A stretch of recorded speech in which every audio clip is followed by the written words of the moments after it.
রহস্য ও থ্রিলার দিয়ে নির্মিত। আসসালামু আলাইকুম, সবাইকে স্বাগত জানাচ্ছি আরও একটি নতুন এপিসোডে। আজকের এই ঘটনাটি পাঠিয়েছেন গালিব আবরার। তাহলে চলে যাচ্ছি মূল ঘটনাতে। তার আগে সবার কাছে অনুরোধ থাকবে, যারা যারা চ্যানেলটি সাবস্ক্রাইব করেননি অবশ্যই সাবস্ক্রাইব করে নেবেন এবং লেখকের ফেসবুক পেজ ডেসক্রিপশন বক্সে দেওয়া আছে, অবশ্যই লাইক দিয়ে ফলো করে দিবেন। আমজাদ মুন্সি আজ 6 মাস পরে বাড়িতে ফিরেছে একটা বাচ্চা মেয়েকে নিয়ে। মেয়েটার পোশাক জীর্ণশীর্ণ, শরীরে কাদা মাটি আর চুলগুলো উস্কো খুস্কো, চোখে কোনো এক অজানা ভয়। ফর্সা চেহারায় কয়েকটি আঘাতের চিহ্ন, লাল দাগ ফুটে আছে। বাড়ির দরজার সামনে এসে দাঁড়িয়ে আমজাদ মুন্সি মেয়েটাকে উদ্দেশ্য করে বলল, ভয় পেও না, এখন থেকে তুমি আমার পরিবারের একজন সদস্য। তবে তোমার গোপনীয়তা যেন গোপন থাকে, আমি ছাড়া আর কেউ জানতে পারবে না তুমি কে, বুঝেছ? মেয়েটা মুখে কিছু না বলে আমজাদ মুন্সির দিকে তাকিয়ে দুইবার চোখের পাতা বাড়ি দিল। আমজাদ মুন্সি এবার দরজায় কড়া নাড়ল। কিছুক্ষণ বাদেই ভেতর থেকে একটা বাচ্চা ছেলের আওয়াজ এলো। দরজা পিটাই কে এত রাতে? আমজাদ মুন্সি মেয়েটার দিকে তাকিয়ে মুচকে এসে বলল, এটা আমার ছেলে ইফাদ। দেখেছ তো কত মিষ্টি ওর কণ্ঠ, তবে ওর মায়ের মতো আঞ্চলিক ভাষায় কথা বলে সবসময়। আমজাদ মুন্সি এবার সাড়া দিয়ে বলল, ইফাদ দরজা খুলে দেখো কে এসেছে। সাথে সাথে দরজা খুলে একটা 7 থেকে 8 বছরের বাচ্চা ছেলে ভুবন ভুলানো হাসি দিয়ে এক লাফে আমজাদ মুন্সির কোলে উঠে গেল, বাবা বলে চিৎকার করে। আমজাদ মুন্সি পরম যত্নে ইফাদকে বুকে নিয়ে ঘরে প্রবেশ করল। ভেতরের ঘর থেকে মতিহার বানু তথা ইফাদের মা তাড়াহুড়া করে বের হয়ে এসে নিজের স্বামীকে দেখে কোমরে হাত দিয়ে রাগান্বিত ভঙ্গিতে জিজ্ঞাসা করল, কই হারাই গেছিলা তুমি? এই 6টা মাস কই ছিলা? আমজাদ মুন্সি ইফাদকে কোল থেকে নামিয়ে আস্তে আস্তে মতিহার বানুর সামনে গিয়ে সুন্দর করে হাসিতে বলল, এটা তো প্রথমবার না, এর আগেও আমি হারিয়েছিলাম মতি। মতিহার বানু বলল, এর আগে তো বেশি হইলে 1 মাস বাড়ির বাইরে ছিলা, এইবার তো 6 মাস কোনো খোঁজ খবরই নাই তোমার। মইরা গেছো নাকি বাইসে আসো কিছুই তো জানি না। এমনি করলে কেমন হইব কত আমজাদ? আমজাদ মুন্সি বলল, তুমি তো জানোই আমার কাজ এমনই, আর মাঝে মাঝে হারিয়ে যেতে হয় যাতে বুঝতে পারি আমাকে কে খুঁজে আর ভুলে যায়। মতিহার বানু রেগে বলল, তাহলে ফিরে আইসো কেন, আবার হারাইয়া যাও। আমজাদ মুন্সি মতিহার বানুর গালে স্পর্শ করে হাসিতে বলল, তবে চিন্তা করো না, এবার সবকিছুর ছুটি নিয়ে এসেছি, এসব কাজে আমি আর জড়াবো না, অনেক বড় ক্ষতি হয়ে গেছে। এই বলে আমজাদ মুন্সির মুখটা মলিন হয়ে গেল। মতিহার বানু সব রাগ অভিমান ভুলে গিয়ে জিজ্ঞাসা করল, কি হয়েছে আমজাদ, তোমারে কেমন জানি লাগতাছে, আমারে কও কি হইছে? তখনই পেছন থেকে ইফাত বলে উঠল, বাবা বাবা, এই মেয়েটা কে? এতক্ষণে মতিহার বানু খেয়াল করল আমজাদ মুন্সির নিয়ে আসা বাচ্চা মেয়েটার দিকে। অবাক হয়ে জিজ্ঞাসা করল, এই বাচ্চা কি আমজাদ? হাসা কইরা কও, তুমি কোন হানে ছিলে এতদিন? আমজাদ মুন্সি বলল, এই বাচ্চাটা এতিম, ওর বাবা মা একটা দুর্ঘটনায় মারা গিয়েছে, যাওয়ার মতো কোনো জায়গা নেই ওর কাছে, এখন থেকে আমাদের সাথেই থাকবে। আমি চাই তুমি ওকে সেভাবে যত্ন করো যেভাবে ইফাতকে করো। মতিহার বানু এগিয়ে গিয়ে মেয়েটার মাথায় হাত দিয়ে বলল, কি নিষ্পাপ চেহারা, তুমি কোনো চিন্তা করো না, আমি আমার নিজের মাইয়ার মতোই খেয়াল রাখবো ওর। চলো মা, তোমারে গোসল করাইয়া দিই, কি ময়লা মাখে রাখছো তুমি গায়ে। এই বলে মতিহার বানু মেয়েটার হাত ধরে নিয়ে গেল গোসলখানায়।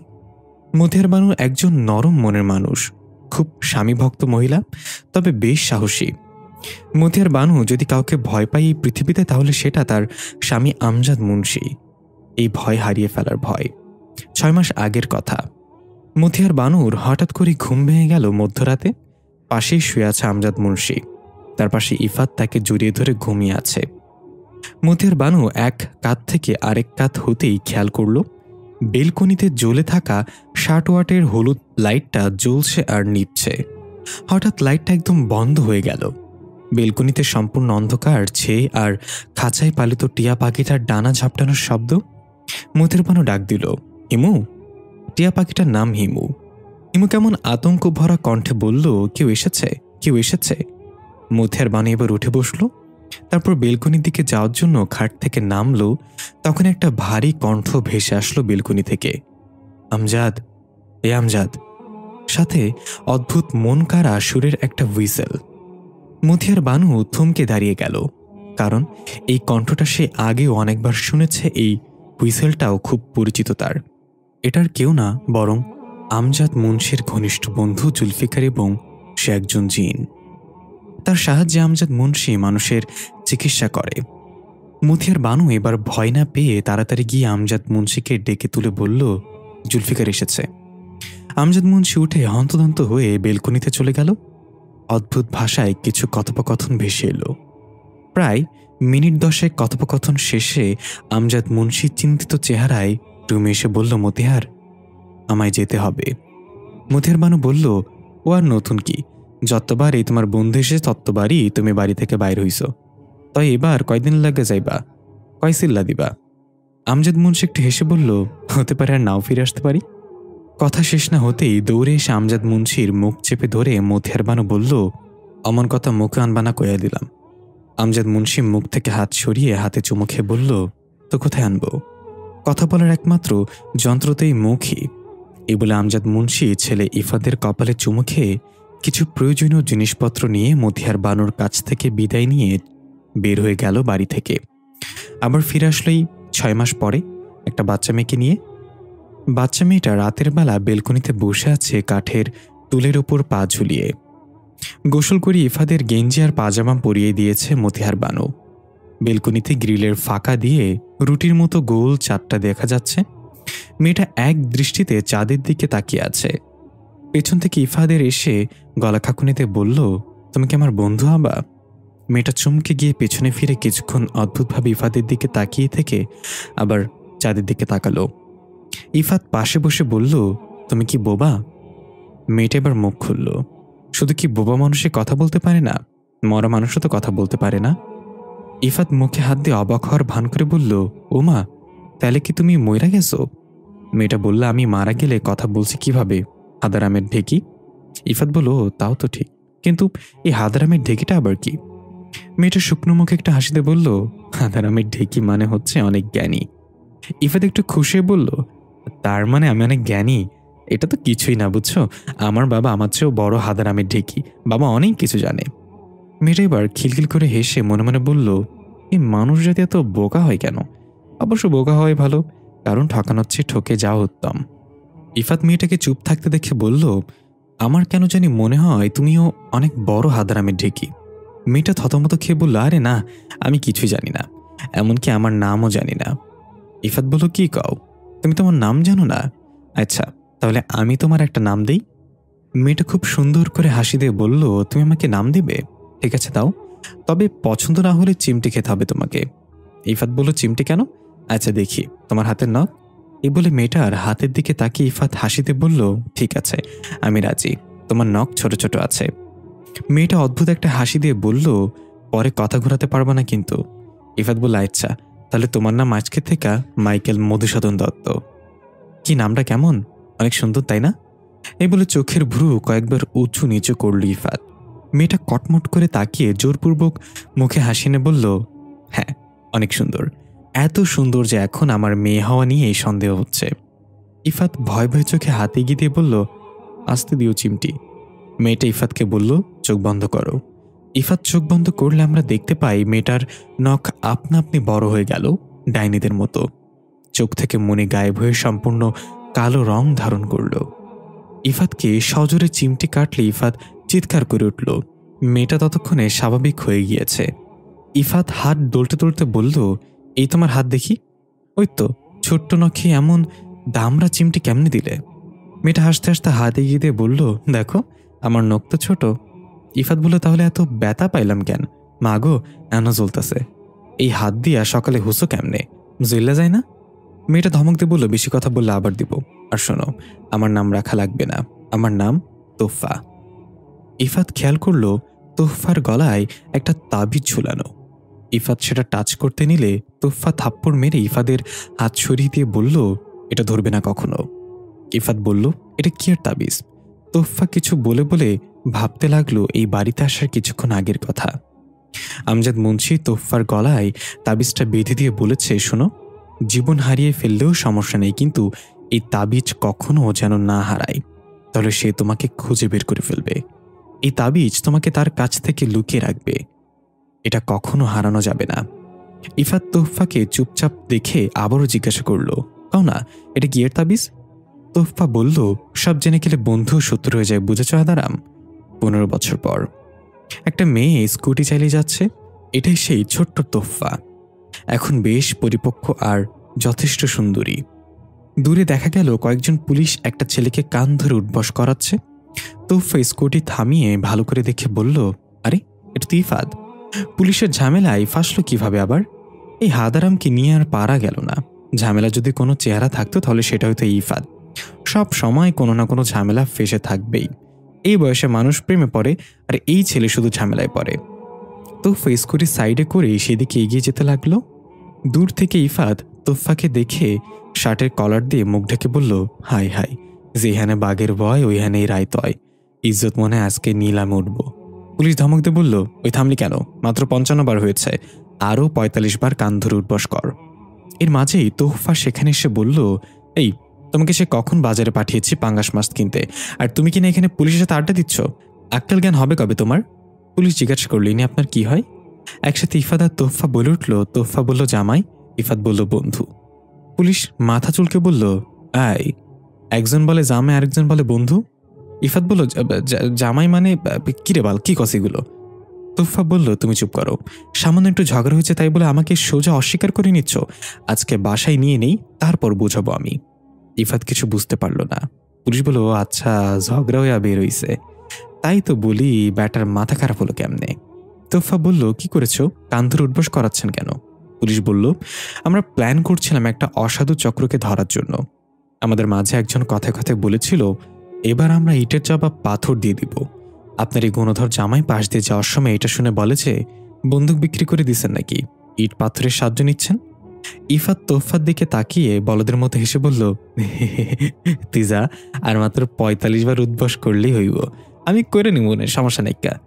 তোফা বলল, স্যার আমার জামাইটা একটু বেককল টাইপের, ওই মনে করেন হাদারাম, একদম ছেড়ে দেন আজকের মতো। পুলিশ একজন আরেকজনের দিকে তাকিয়ে বলল, ঠিক আছে ছেড়ে দিলাম, সাবধান করে দিয়েন। এই যা তুই, আজকে বউর জন্য বেঁচে গেলি। ইফাত যেতে বলল, স্যার আপনি কিন্তু আমার সাথে বড় হাদারাম, দেখলেই বোঝা যায়। পুলিশ রেগে মেগে বলল, ওই কি বলি তুই, দাঁড়া আজকে। তোফা নিজের কপাল নিজেই থাপ্পড় মেরে বলল, উফ, এইটারে নিয়ে আর পারি না, সরি স্যার, আমি সামলে নিচ্ছি, আপনি চাইতেন না। এই বলে তোফা ইফাতকে টেনে নিয়ে যেতে বলল, আল্লাহর ওয়াস্তে একটু মুখটা বন্ধ রাখতে পারিস না তুই? সবসময় তোকে আমার বাঁচাতে হয়। ইফাত বলল, কিন্তু আমি বুঝলাম না, হাদারাম বলতে পুলিশ কাকা রেগা গেল কেন? আমি তো তার প্রশংসা করছি। তোফা বলল, কারণ তুই একটা হাদারাম। তোরে মা কি জন্য পাঠিয়েছিল মনে আছে? এই রে, মা তো আমারে পর্দা কিনতে পাঠিয়েছিল, ভুলেই গেছে, চল তাড়াতাড়ি বাজারে যেতে হবে। তোফা কপাল চাপড়াতে চাপড়াতে বলল, আরে বয়রা, পর্দা না, তোকে জর্দা কিনতে পাঠাইছে, মায়ের পান খাওয়ার জর্দা শেষ। ইফাত বলল, ও আচ্ছা, এর লাগেই তো ভাবি পর্দা দিয়ে কি করব মায়ে। দৃশ্য পরিবর্তন। একটা ভয়ানক কালো পাহাড়ের গুহা দেখতে পাই, যার চারপাশটা বিভিন্ন প্রাণীর হাড়গোড় দিয়ে সজ্জিত। অদ্ভুত কিছু মূর্তি বানিয়ে রাখা হয়েছে। কবিরাজের মতো সাজগোজ করা এক বৃদ্ধ আসন করে বসে আছে। তার সামনে একটা আগুনের কুণ্ডলী, হাতের নখ বড় হয়ে বেঁকে গিয়েছে। মন্ত্র পড়তে পড়তে আগুনের কুণ্ডলিতে কিছু একটা ছিটিয়ে দিতেই ধাপ করে আগুন জ্বলে উঠল। সাথে সাথেই দুইটা ছায়ামূর্তির আবির্ভাব ঘটল সেখানে। তারা কবিরাজের সামনে কুর্নিশ করে বলল, হুকুম করুন প্রভু। কবিরাজ কাপা কাপা গলায় অদ্ভুতভাবে বলল, তাকে খুঁজে বের করো, তাকে ছাড়া আমরা সামনে আসলে তোমাদের মৃত্যু আমার হাতে হবে। ছায়ামূর্তি দুটো যথাজ্ঞা বলে সেখান থেকে অদৃশ্য হয়ে গেল। কবিরাজ কিছু মন্ত্র পড়ে রাগে গজগজ করতে করতে বলল, কোথায় তুমি? কোথায় লুকিয়ে রেখেছে তোমাকে? কল সেন্টারের নাইট শিফট শেষ করে বাসায় ফিরছে একটা মেয়ে, কাঁধে একটা ব্যাগ আর হাতে মোবাইলের ফ্ল্যাশ লাইটের আলো। এই মেয়েটার নাম সারা। বাবা ছাড়া সংসারে একমাত্র আয়ের উৎস তার। ছোট একটা ভাই আছে যে হাফিজি মাদ্রাসায় পড়ে। রাত তখন আনুমানিক 2টা হবে। সারা গুনগুন করে গান গাইতে গাইতে হাঁটছে। গভীর রাত হওয়ায় রাস্তা সম্পূর্ণ ফাঁকা। মাঝে মাঝে দূর থেকে কিছু কুকুরের ঘেউ ঘেউ শব্দ ভেসে আসছে। শুনেছি পশু পাখি নাকি অতিপ্রাকৃত জিনিসের উপস্থিতি টের পায় এবং তারা দেখতেও পায়। সারা তেমন ভয় পায় না, কারণ প্রায় রাতেই নাইট শিফট করে এই পথ দিয়ে বাড়িতে ফেরে। তবে আজকে একটু অদ্ভুত লাগছে সবকিছু। মাঝে মাঝেই গাছের পাতাগুলো ঝনঝন করে শব্দ করে উঠছে। ল্যাম্পপোস্টগুলোর আলো হঠাৎ করে নিভে যাচ্ছে, আবার আপনা আপনি জ্বলে উঠছে। সারার মনে ভয় উকি মারতে লাগলো একটু একটু করে। বারবার মনে হচ্ছে পেছন থেকে কেউ আসছে, কিন্তু পেছনে তাকিয়ে কাউকেই দেখা যাচ্ছে না। হঠাৎ অদ্ভুত একটা হুইসেল ভেসে আসলো, তবে কোথা থেকে আসছে সেটা বোঝা যাচ্ছে না। একবার মনে হচ্ছে পেছন থেকে, পেছনে তাকালে মনে হচ্ছে সামনে থেকে, আবার মনে হচ্ছে উপর থেকে। সারা ভয়ে ভয়ে জিজ্ঞাসা করল, হুইসেল কে বাজাচ্ছে? কে এখানে? কে? কিন্তু কোনো উত্তর এলো না। হুইসেলটা আস্তে আস্তে আরো তীব্র হতে লাগলো। সারা নিজের কন্ট্রোল হারিয়ে ফেলেছে ধীরে ধীরে। হুইসেলের শব্দটা কান দিয়ে প্রবেশ করে মনের মাঝে এমনভাবে গেঁথে যাচ্ছে যে মাতাল হয়ে যাওয়ার উপক্রম। সারা নিজের কান চেপে ধরে চিৎকার করে হাঁটু গেড়ে বসে বলল, বন্ধ করো এটা। হঠাৎ হুইসেলটা মিলে গেল বাতাসের সাথে। সারা এখন কান চেপে চোখ বন্ধ করে বসে আছে রাস্তার মাঝখানে। হঠাৎ সারার ফোনটা বেজে উঠল শব্দ করে, তারপর অনেক জোরে। চমকে গিয়ে সারার হাত থেকে ফোনটা পড়ে গেল নিচে। কাপা কাপা হাতে তাড়াতাড়ি ফোনটা তুলে স্ক্রিনে তাকিয়ে দেখল মা কল দিয়েছে। ফোন রিসিভ করতে চেয়েও রিসিভ করতে পারছে না। ফোনের টাচ একদমই কাজ করছে না।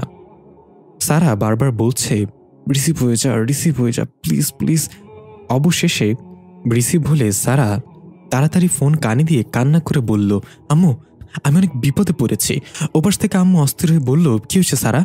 তোর কণ্ঠ এমন শোনাচ্ছে কেন? কোথায় আছিস তুই? সারা কিছু বলতে যাবে তার আগে আম্মুর কণ্ঠ ভেদ করে হুইসেলটা আবার কানে ভেসে এলো। এবার সেটা মোবাইলের ভেতর।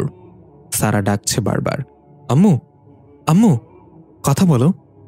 ওপাশ থেকে হুইসেলের শব্দ ছাড়া আর কিছু শোনা যাচ্ছে না। সারা সহ্য করতে না পেরে ছুঁড়ে ফেলে দিল মোবাইলটা। হঠাৎ অনুভব করল পেছন থেকে কেউ দাঁড়িয়ে আছে। সারা ভয় ভয় চোখ ঘাড় ঘুরিয়ে পেছনে তাকিয়ে দেখল অদ্ভুত দেখতে লম্বা নাক বিশিষ্ট একজন মানুষের মতো কিছু একটা দাঁড়িয়ে আছে, মুখে বিদঘুটে একটা হাসি। সারা যেন এবার চিৎকার করার ক্ষমতাও হারিয়ে ফেলল। উঠে দাঁড়িয়ে দৌড় দিবে সেই শক্তিটাও নেই তার। অদ্ভুত জিনিসটা ভারী গলায় বলল, আমার একটা জীবিত শরীর লাগবে। সারা কিছু বলতে পারল না, মুখ দিয়ে দোয়া দরুদ উচ্চারণ করার ব্যর্থ চেষ্টাও করল। অদ্ভুত জিনিসটা বলল, তোমাকে আমার জীবিত লাগবে, না হলে এতক্ষণে তোমাকে মেরে ফেলতাম। সারা কান্না করে দিয়ে বলল, কে আপনি? অদ্ভুত জিনিসটা বলল, আমি আল হিলান, জিন গোষ্ঠীর একজন জিন। পৃথিবীতে এসেছে একজনকে খুঁজতে, তবে পৃথিবীর আবহাওয়া আমি মানিয়ে নিতে পারছি না। কোনো মানুষের শরীরে আমার প্রবেশ করতে হবে। সারা কাপা কাপা গলায় বলল, কিন্তু আমি কেন? আর আমি তো অনেক শুকনো, আমি নিজেই পুষ্টিহীনতায় ভুগছি। আপনি আমার শরীরে প্রবেশ করলে আপনিও দুর্বল হয়ে যাবেন। প্লিজ আমাকে যেতে দিন। অদ্ভুত জিনিসটা কর্কশ গলায় বলল, আমি তো শরীরে প্রবেশ করলে আমার সব শক্তি তোর হবে, তুই সাধারণ থেকে অসাধারণ হয়ে যাবি।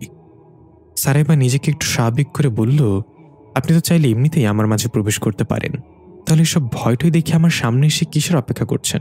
সে বলল, এটাই তো সমস্যা। আমরা এমন এক প্রজাতির জিন যারা বিনা অনুমতিতে মানুষের শরীরে প্রবেশ করলে তারা মারা যাবে। আমাদের আগুন মানুষের শরীর সহ্য করতে পারে না, তবে যদি সে অনুমতি দেয় তাহলে আমরা অনায়াসে তাকে জীবিত রেখেই তার মাঝে প্রবেশ করতে পারি। সারা এবার একটু ভেবে বলল, তাহলে তো আমি অনুমতি দিব না আপনাকে আমার শরীর ব্যবহার করার জন্য।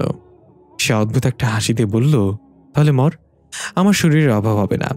তোকে সামনে পেয়েছিলাম আর ভেবেছিলাম তুই আমাকে অনুমতি দিবি। এই বলে সে ধারালো বড় বড় নখওয়ালা হাতটা এগিয়ে দিয়ে সারার গলা চেপে ধরল। সারা ছটফট করতে লাগলো আর মুখ দিয়ে গঙ্গানির মতো শব্দ করতে লাগলো। হঠাৎ একটা আলো এসে পড়ল সারার চোখে। মনে হচ্ছে কেউ মোটরসাইকেল চালিয়ে আসছে। আলোটা পড়তেই অদ্ভুত জিনিসটা সারার গলা ছেড়ে দিয়ে অদৃশ্য হয়ে গেল। সারা নিচে পড়ে গেল, গলায় হাত বোলাতে বোলাতে শ্বাস নিতে লাগলো। দেখা গেল এটা আর কেউ না, স্কুটি চালিয়ে আসছে তোফা। তোফা দূর থেকে দেখতে পেল একটা মেয়ে রাস্তার মাঝে পড়ে আছে। মনে মনে বলল, এত রাতে একটা মেয়ে রাস্তায় পড়ে আছে, নড়চড়ও করছে, দেখা যাচ্ছে জিনভূত হবে না তো আবার? ধুর, আমি ভয় পাচ্ছি কেন? আমি নিজেই তো ওদের বাপ। সরি মা। এগুলো ভাবতে ভাবতে তোফা মেয়েটার কাছে গিয়ে স্কুটি থামিয়ে জিজ্ঞাসা করলো, এই মেয়ে, কি তুমি? নাম কি তোমার? সারা কোনোরকম উঠে বলল, তোমাকে কেন বলবো আমার নাম? তোফা স্কুটি থেকে নেমে হন করে হেঁটে গিয়ে সারার দিকে চোখ রাঙিয়ে বলল, আরে খচ্চর, আমি একটা মেয়ে, তোর নাম জিজ্ঞাসা করি লাইন মারার জন্য না। এত রাতে এখন কি করছিস? রাস্তার মাঝে শুয়ে হাইগার্মি ডান্স করছিস নাকি গরিবের নোরা ফাতি? সারা রাগ হয়ে বলল, এই তুমি আমার সাথে এরকম রুড বিহেভ করতে পারো না কিন্তু। তোফা বলল, আমি আর অনেক কিছুই করতে পারি, দেখতে চাস? এই বলে মুখ হা করে মুখের ভেতর থেকে ধোয়া বের করল তোফা। সারা এটা দেখে অবাক হয়ে জিজ্ঞাসা করল, এই তুমি এটা কিভাবে করলে? কি তুমি? তোফা সারার হাতে থাপ্পড় মেরে বলল, এদিকে আরেক হাত আমি ঢেকি, শীতকালে সবার মুখ থেকেই তো ধোয়া বের হয়, এটা তো বাচ্চা কাচ্চারাও জানে। সারা বলল, ও তাই তো, মাথা ঠিক নেই আমার, একটু আগে যা দেখলাম তাতে আমি যে বেঁচে আছি এটাই অনেক। তোফা একটু অবাক হয়ে জিজ্ঞাসা করল, কি দেখেছ? সারা বলল, তুমি বিশ্বাস করবা না কি হয়েছে। আমি রোজকার মতোই বাড়িতে ফিরছিলাম নাইট শিফট শেষ করে, হঠাৎ একটা দানবের মতো কিছু আমার সামনে এসে বলে যে সে নাকি আমার শরীরে প্রবেশ করতে চায়, আমার অনুমতি ছাড়া প্রবেশ করলে নাকি আমি মারা যাব, আর আমার জীবিত শরীর চাই তার। কি ভয়ানক চিন্তা করো একবার। তোফা আরো অবাক হয়ে জিজ্ঞাসা করলো, তুমি কি তার আগমনে কোনো হুইসেল শুনতে পেয়েছিলে? সারা হা করে বলল, হ্যাঁ হ্যাঁ, একটা অদ্ভুত মায়াবী সুরের হুইসেল। আমি মাতাল হয়ে যাচ্ছিলাম, তুমি কিভাবে জানো? তোফা চিন্তিত চেহারায় বলল, তুমি বুঝবে না, চলো তোমাকে বাড়ি পৌঁছে দিই, সে আবার তোমাকে অনুসরণ করতে পারে। এই বলে তোফা তাড়াতাড়ি গিয়ে স্কুটি স্টার্ট করলো। সারা তার ভাঙা ফোনটা কুড়িয়ে স্কুটির পেছনে বসে বলল, আমার নাম সারা। তোফা বলল, ঠিক আছে সারা, আমাকে ধরে বসো, নো নড়াচড়া। দৃশ্য পরিবর্তন। আমরা দেখতে পাই ইফাত বুক উঁচু করে ভৌ দৌড় দৌড়াচ্ছে রাস্তা দিয়ে। পেছনে কয়েকটা কুকুর ঘেউ ঘেউ করে ইফাতকে তাড়া করছে। ইফাত চিৎকার করে বলছে, আরে ভাই, মাত্র একটা মুরগির ছাও তো চুরি করছি, তাই বলে এমন দৌড়ানি দিবি? কুকুরগুলো ইফাদের পিছু ছাড়ছিল না। ইফাতও দৌড়াচ্ছে, কুকুরও দৌড়াচ্ছে। এক পর্যায়ে ইফাত ক্লান্ত হয়ে থেমে গিয়ে পেছনে তাকিয়ে দুই হাত উঁচু করে চিৎকার করে বলল, হার মানছি, এবার থাম তোরা, বসে কথা বলি চল। কুকুরগুলো থেমে গেল। ইফাত গেঞ্জির ভেতর থেকে দুইটা মুরগির বাচ্চা বের করে সেখানে আসন করে বসে পড়ল। কুকুরগুলো বসে পড়ল। এরপর ইফাত একটা কুকুরকে উদ্দেশ্য করে বলল, তুই তো বুজুর্গ কুত্তা, জানোস যে আমি এই এলাকারই পোলা, কতবার আমাকে দেখা হইছে, তোর স্যালাপেলারা যখন আমারে দৌড়ানি দিল তখন তুই তো আগে বুঝাইয়া বলবি তোর দূর, উল্টা তুই আমারে দৌড়ানি দিছস এইসব চ্যাংরা পাংরা নিয়ে। কুকুরটা ভাও করে কিছু বলল। ইফাত মুরগির বাচ্চা দুটোকে কুকুরের দিকে এগিয়ে দিয়ে বলল, নে চাচা নে, মনে হইতাছে তোর বাচ্চা চুরি করছি। হন, ওই যে আমার লগে একটা মাইয়ারে দেখোস, ওর নাম তোফা, ওর নামের মতো ওইও খুব মিষ্টি। একটা স্যাংরা। কুকুর ভাও করে দুই হাত উঁচু করে জিব্বা বের করে খুশি হলো। ইফাত বলল, কুত্তার ঘরে লুসা, তোর মনে কেউ লাড্ডু ফুটতাছে মনে হইতেছে, তো আর কথা হইন না, একটা কথা কান খুইলা হইন না রাখ অগলে, তোফা খালি আমার, ওর দিকে কেউ নজর দিলে আমি চক্ষু তুইলা ফেলবো। ওই চাচা তোর চালাপালাদের বুঝাইয়া দিস। বুজুর কুকুর তার চালার মাথায় থাপ্পড় দিয়ে হাত নিচু করতে বলল। ইফাত বলল, এই তো এবার ঠিক আছে, তাহলে হুন, তোফা আমারে বলেছিল যদি আমি শিকদার বাড়ির তনকুত্তার চোখ ফাঁকি দিয়া মুরগির বাচ্চা চুরি করে নিয়ে আইতে পারি, তাহলে ওই আমারে প্রপোজ করব। একটা কুকুর ভাও করে উঠল। ইফাত বিরক্ত চেহারা নিয়ে বলল, কিসব অশিক্ষিত কুত্তা নিয়ে পড়লাম রে ভাই, প্রপোজ মানে হইতাছে প্রেমের প্রস্তাব। এই চাচা তো স্যালাপালাদের কাল থেকে স্কুলে পাঠাইবি। বুজুর্গ কুকুর ভাও বলে সম্মতি জানালো। ইফাত বলল, তাহলে এখন কি হস তোরা, আমার এই মুরগির বাচ্চা দুটা নিয়ে যেতে দে, প্রেমিক পুরুষের সাহায্য করলে তো গোসো আবইব। বুজুর্গ কুকুর মুরগির বাচ্চা দুটা মুখে নিয়ে উল্টো দিকে হাঁটা ধরল। সাথে চালাপেলারাও কোমর দুলিয়ে হেঁটে হেঁটে চলে যেতে লাগলো। ইফাত রাগ করে বলল, আমি তো অভিশাপ দিলাম, সারা জীবন তোরা সিঙ্গেল থাকবি, শীতকালে তো সকালে গোসল করার সৌভাগ্য হইব না। এই বলে ইফাত বাড়ির দিকে হাঁটা দিলে বিড়বিড় করতে করতে বলল, দূর ফেল মারলাম এবারও, তোফার লগে বারবার হাইরা যাই বাজিত লইয়া, হয়তো মজুমদার বাড়ির থেকে জবা ফুল সিরা আনবই, ধুর ভাল লাগে না কিছু। আমরা বুঝতে পারি তোফার ইফাত মাঝে মাঝে এই ধরনের বাজি ধরে নিজেদের সাহসী প্রমাণ করার জন্য।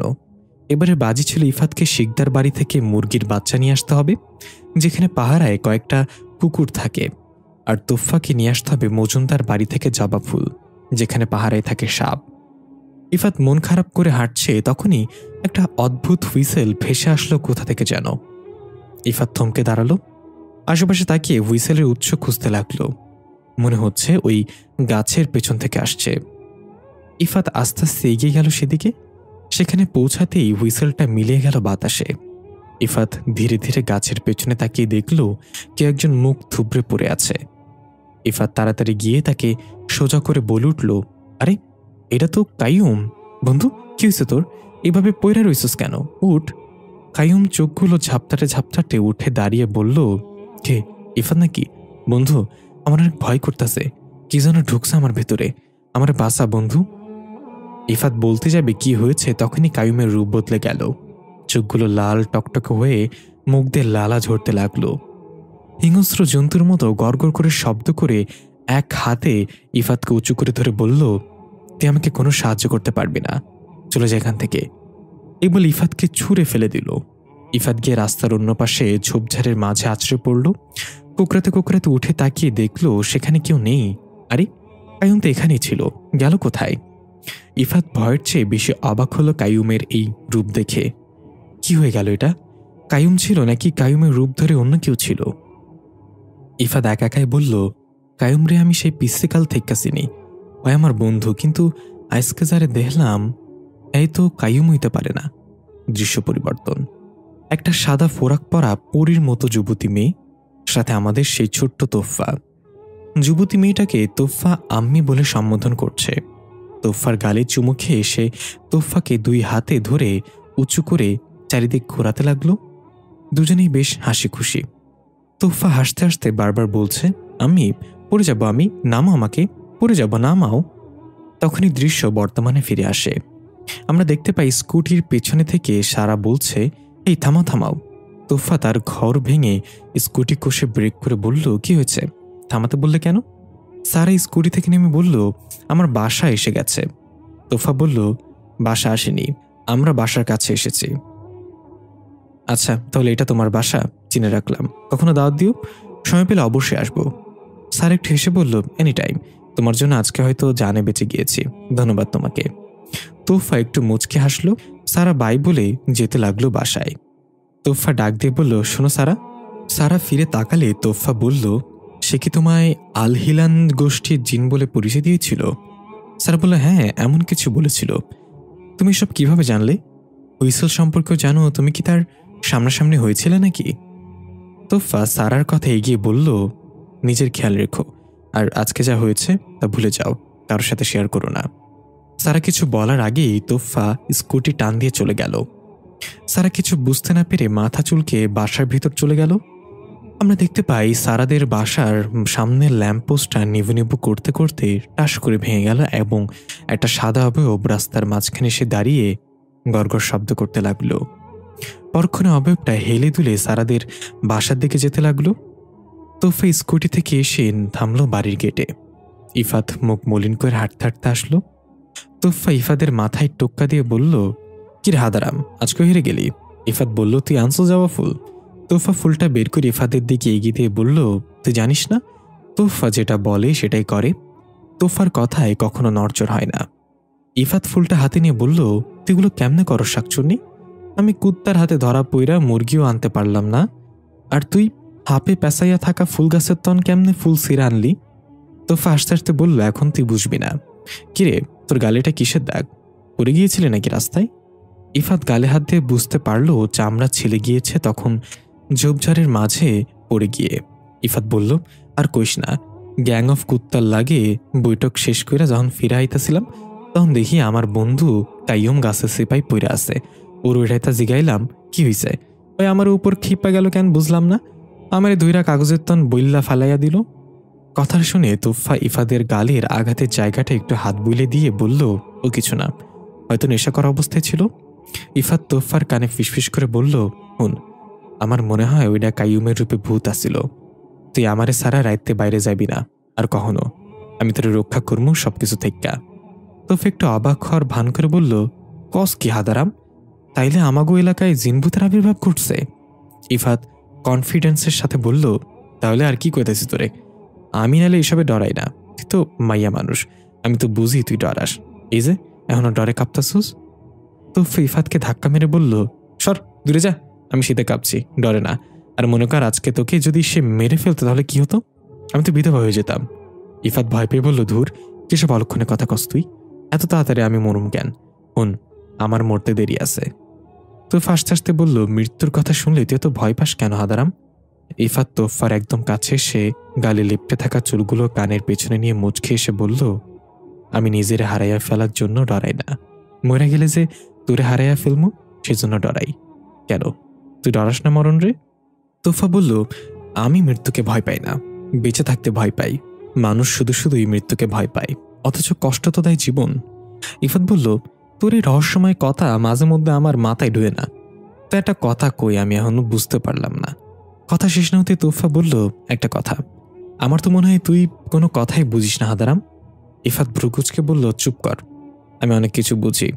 আমার বাপজান কইতো বেশি চালাক হইতে নাই, বাইসা থাকতে হইলে একটু বলদ হওয়া জরুরি, যাতে কইরা বুঝতে পারোস কে তোর ফায়দা নিল আর কে তোর লইগা ইনসাফ করল। তোফা বলল, তোর বাবা সবসময় অন্যরকম একজন মানুষ ছিল, এখন বল তুই কোন কথাটা বুঝতে পারিস না? ইফাত বলল, তুই সবসময় বাজি জিততা যাস কেমনে কইরা? তোরে যত আনপসিবল কাজ দেই না কেন তুই হেইও কইরা ফেলাস কেমনে?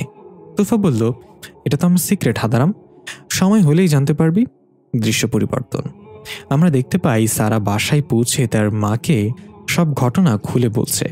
সবকিছু শুনে সারার মা আয়াতুল কুরসি পড়ে সারার শরীরে ফু দিয়ে দিল আর বলল, এই নাইট শিফটে চাকরিটা ছেড়ে দিতে। সারা বলল, চাকরি ছেড়ে দিলেই কি চাকরি পেয়ে যাব? চাকরি পাওয়া তো সহজ না মা, দেখি কি করতে পারি। মা বলল, চাকরির সুবাদে তোর তো অনেকের সাথেই পরিচিত হয়েছে, তাগো মাধ্যমেই অন্য একটা ভালো চাকরি পেয়ে যাবে দেখিস। সারা মায়ের হাত চেপে ধরে বলল, কাউকে পানি আনতে পাঠালে আগে সে পান করে তারপর তোমার জন্য নিয়ে আসে। এটা দুনিয়া মা, এখানে স্বার্থ ছাড়া কেউ কারোর উপকার করে না। তুমি চিন্তা করো না মা, আমি এখানে বেশ আছি, আর এমন দু একটা অপ্রত্যাশিত ঘটনা ঘটবেই জীবনে, এসব নিয়ে মাথা ঘামিও না। ঠিক তখনই দরজায় ঠক ঠক শব্দ দুইবার। সারা অবাক হয়ে বলল, এত রাতে আবার কি এলো? মা বলল, তুই ফ্রেশ হয়ে আয়, আমি দেখছি কে এলো। এই বলে মা চলে গেল দরজা খুলতে। সারা চলে গেল ওয়াশরুমে ফ্রেশ হওয়ার জন্য। মা গিয়ে দরজা খুলে দেখল সেখানে কেউ নেই। তাহলে দরজায় কড়া নাড়ল কে? মা ভাবলো হয়তো এলাকার দুষ্টু ছেলেরা এটা করেছে। তাই দরজা বন্ধ করে ফিরে আসতেই যাবে, তখনই আবার ঠক ঠক শব্দে আবার দুইবার কড়া নাড়ল কেউ। সারার মা এবার দরজা না খুলেই জিজ্ঞাসা করল, কেমন করছে বারবার? বাইরে থেকে কোনো শব্দ এলো না? সারা না পেয়ে মা একটু রাগ করে বলল, এত রাতে মানুষকে বিরক্ত করিস তোরা, কালকেই মাতবর সাহেবের কাছে নালিশ জানাবো দেখিস। এটা বলতে আবার একইভাবে ঠক ঠক করে দুইবার কড়া নাড়ল। সারার মা তেড়ে গিয়ে তাড়াতাড়ি দরজা খুলে বলতে যাবে এসব কি ধরনের ফাজলামো, কিন্তু সেখানে তো কেউ নেই।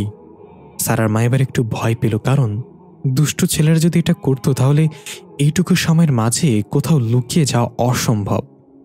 সারার মা চোখ ঘুরিয়ে চারপাশে তাকিয়ে কারোর উপস্থিতি লক্ষ্য না পেয়ে আবার এসে দরজা বন্ধ করে দিল। সারা ওয়াশরুম থেকে জিজ্ঞাসা করল, কে এসেছিল মা? মা বলল, কেউ না, দরজাতেও কেউ ছিলই না। সারা বলল, হবে হয়তো এলাকার দুষ্ট ছেলেগুলো, আর দরজা খুইল না, শিকারী তার শিকার পেয়ে গেছে।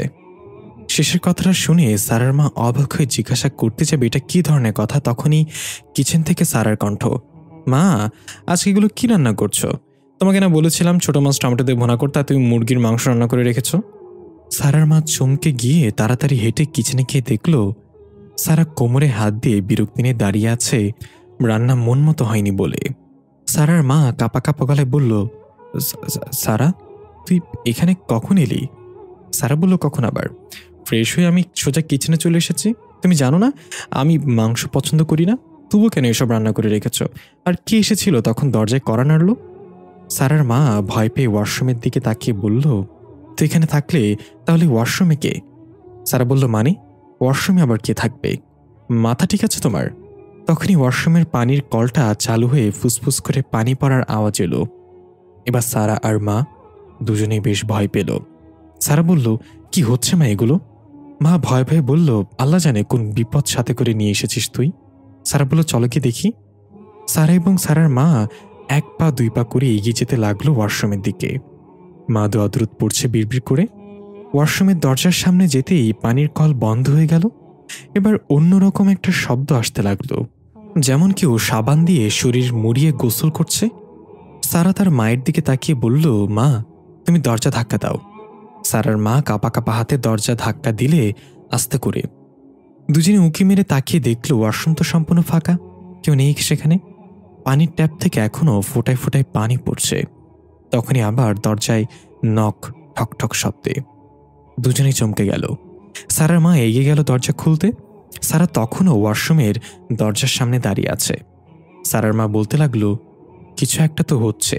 সারা, তুই নিজের ঘরে যা, আমি দেখছি।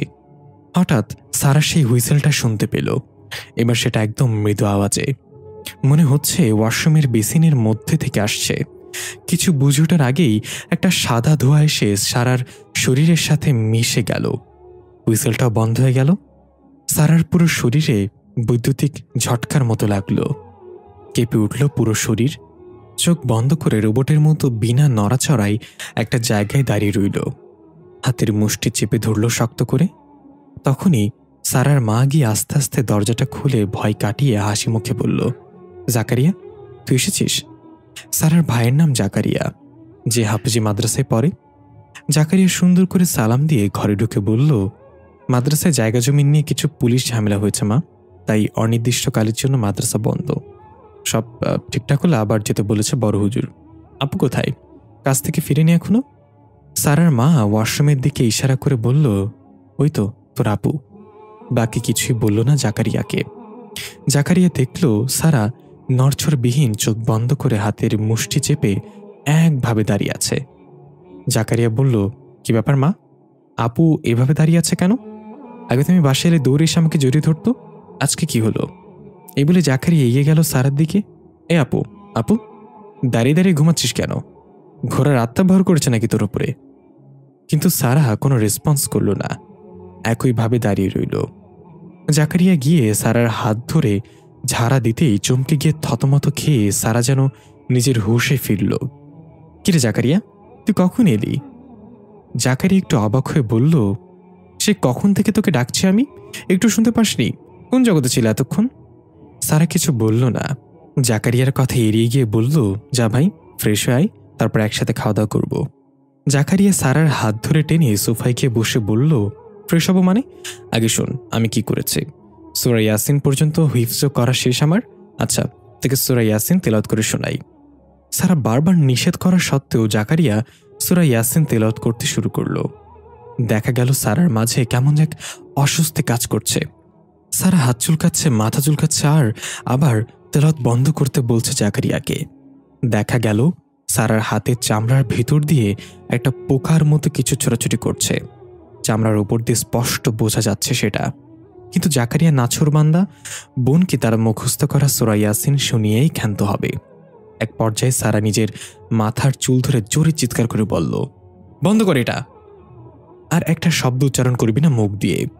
এবারে তাড়াতাড়ি হনহন করে হেঁটে নিজের রুমে চলে গেল।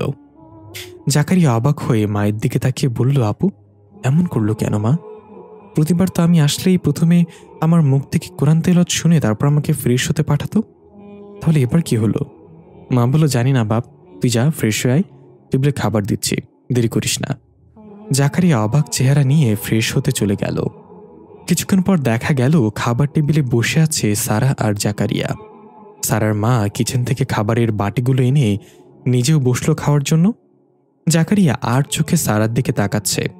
সারা এক নজরে মাংসের বাটির দিকে তাকিয়ে আছে, এ যেন এক অদ্ভুত চাহনি। কিন্তু সারা তো মাংস পছন্দ করে না, তাই সারার জন্য আলাদাভাবে ডিম ভাজি করা হয়েছে। তাহলে মাংসের এই লোভনীয় দৃষ্টি দ্বারা কি বোঝাচ্ছে সে? জাকারিয়া আর মা দুজনেই প্লেটে ভাত নিল প্রথমে, কিন্তু সারা প্রথমেই মাংসের বাটিটা নিয়ে প্লেট সরিয়ে বাটি থেকে অদ্ভুতভাবে মাংস খেতে লাগলো।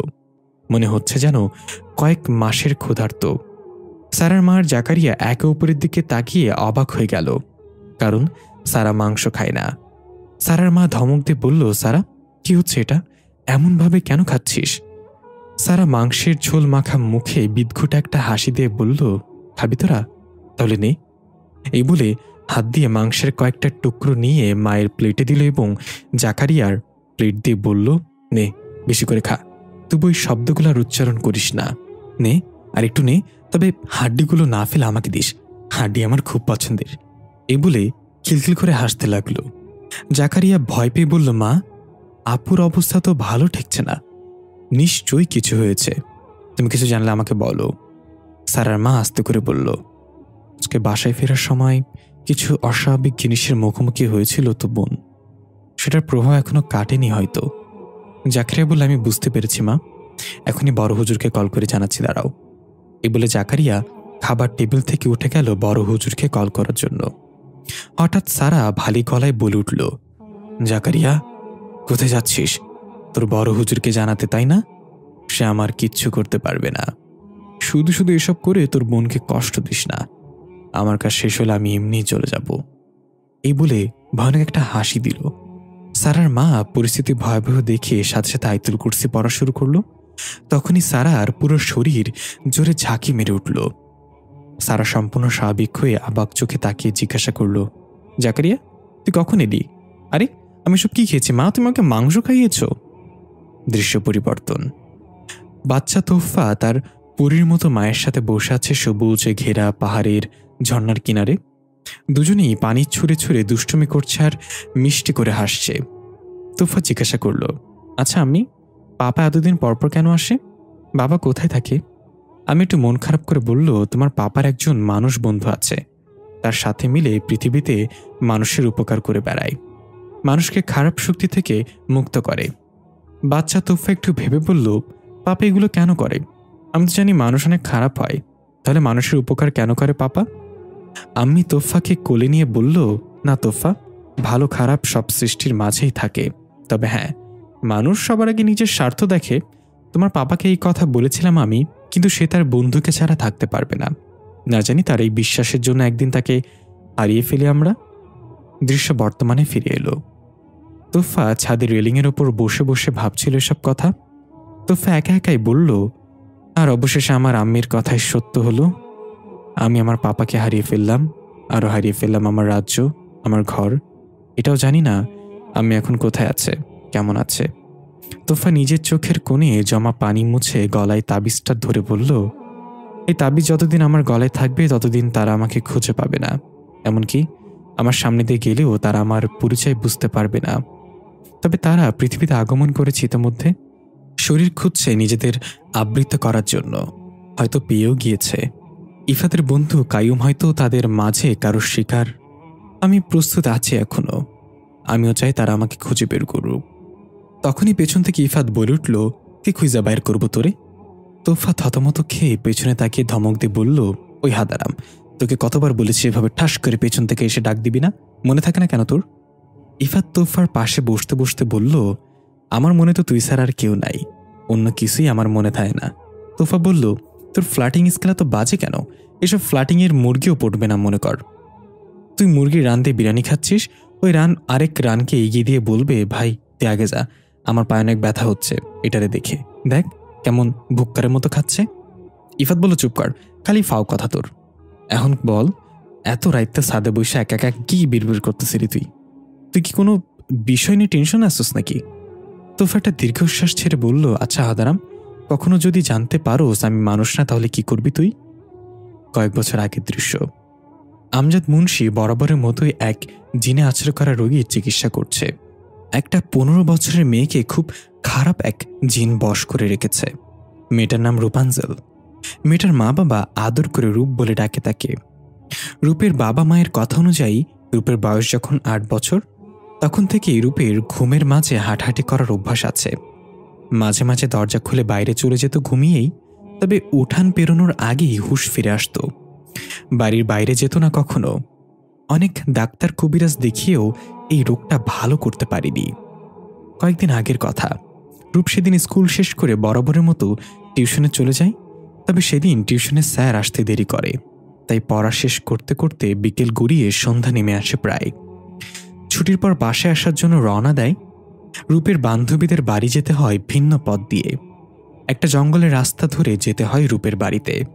রূপের আগে অনেকবার এই জঙ্গলের পথ ধরে রাতের বেলা বাড়িতে ফিরেছে, এই তেমন একটা মাথা ঘামালো না। বান্ধবীদের বিদায় জানিয়ে জঙ্গলের পথ ধরে হাঁটছে রূপ। ততক্ষণে মাগরিবের আজান শেষ হয়ে গিয়েছে। চারিদিকে ঝিঝি পোকার ডাক আর পাখ পাখালির টানা ঝাপটানোর শব্দ। মাঝে মাঝে হুতুম প্যাঁচা ডাকছে। আজকে কেন যেন রূপের ভয় করছে খুব। অন্যদিনের তুলনায় আজকের পরিবেশ সম্পূর্ণ আলাদা। দূরে কোথাও থেকে মন পাগল করা একটা বাঁশির সুর ভেসে আসছে। মনে হচ্ছে কেউ মুখ দিয়ে হুইসেল বাজাচ্ছে। রূপ অনুভব করল হুইসেলের শব্দটা ধীরে ধীরে এদিকে আসছে, খুব কাছাকাছি এখন শোনা যাচ্ছে।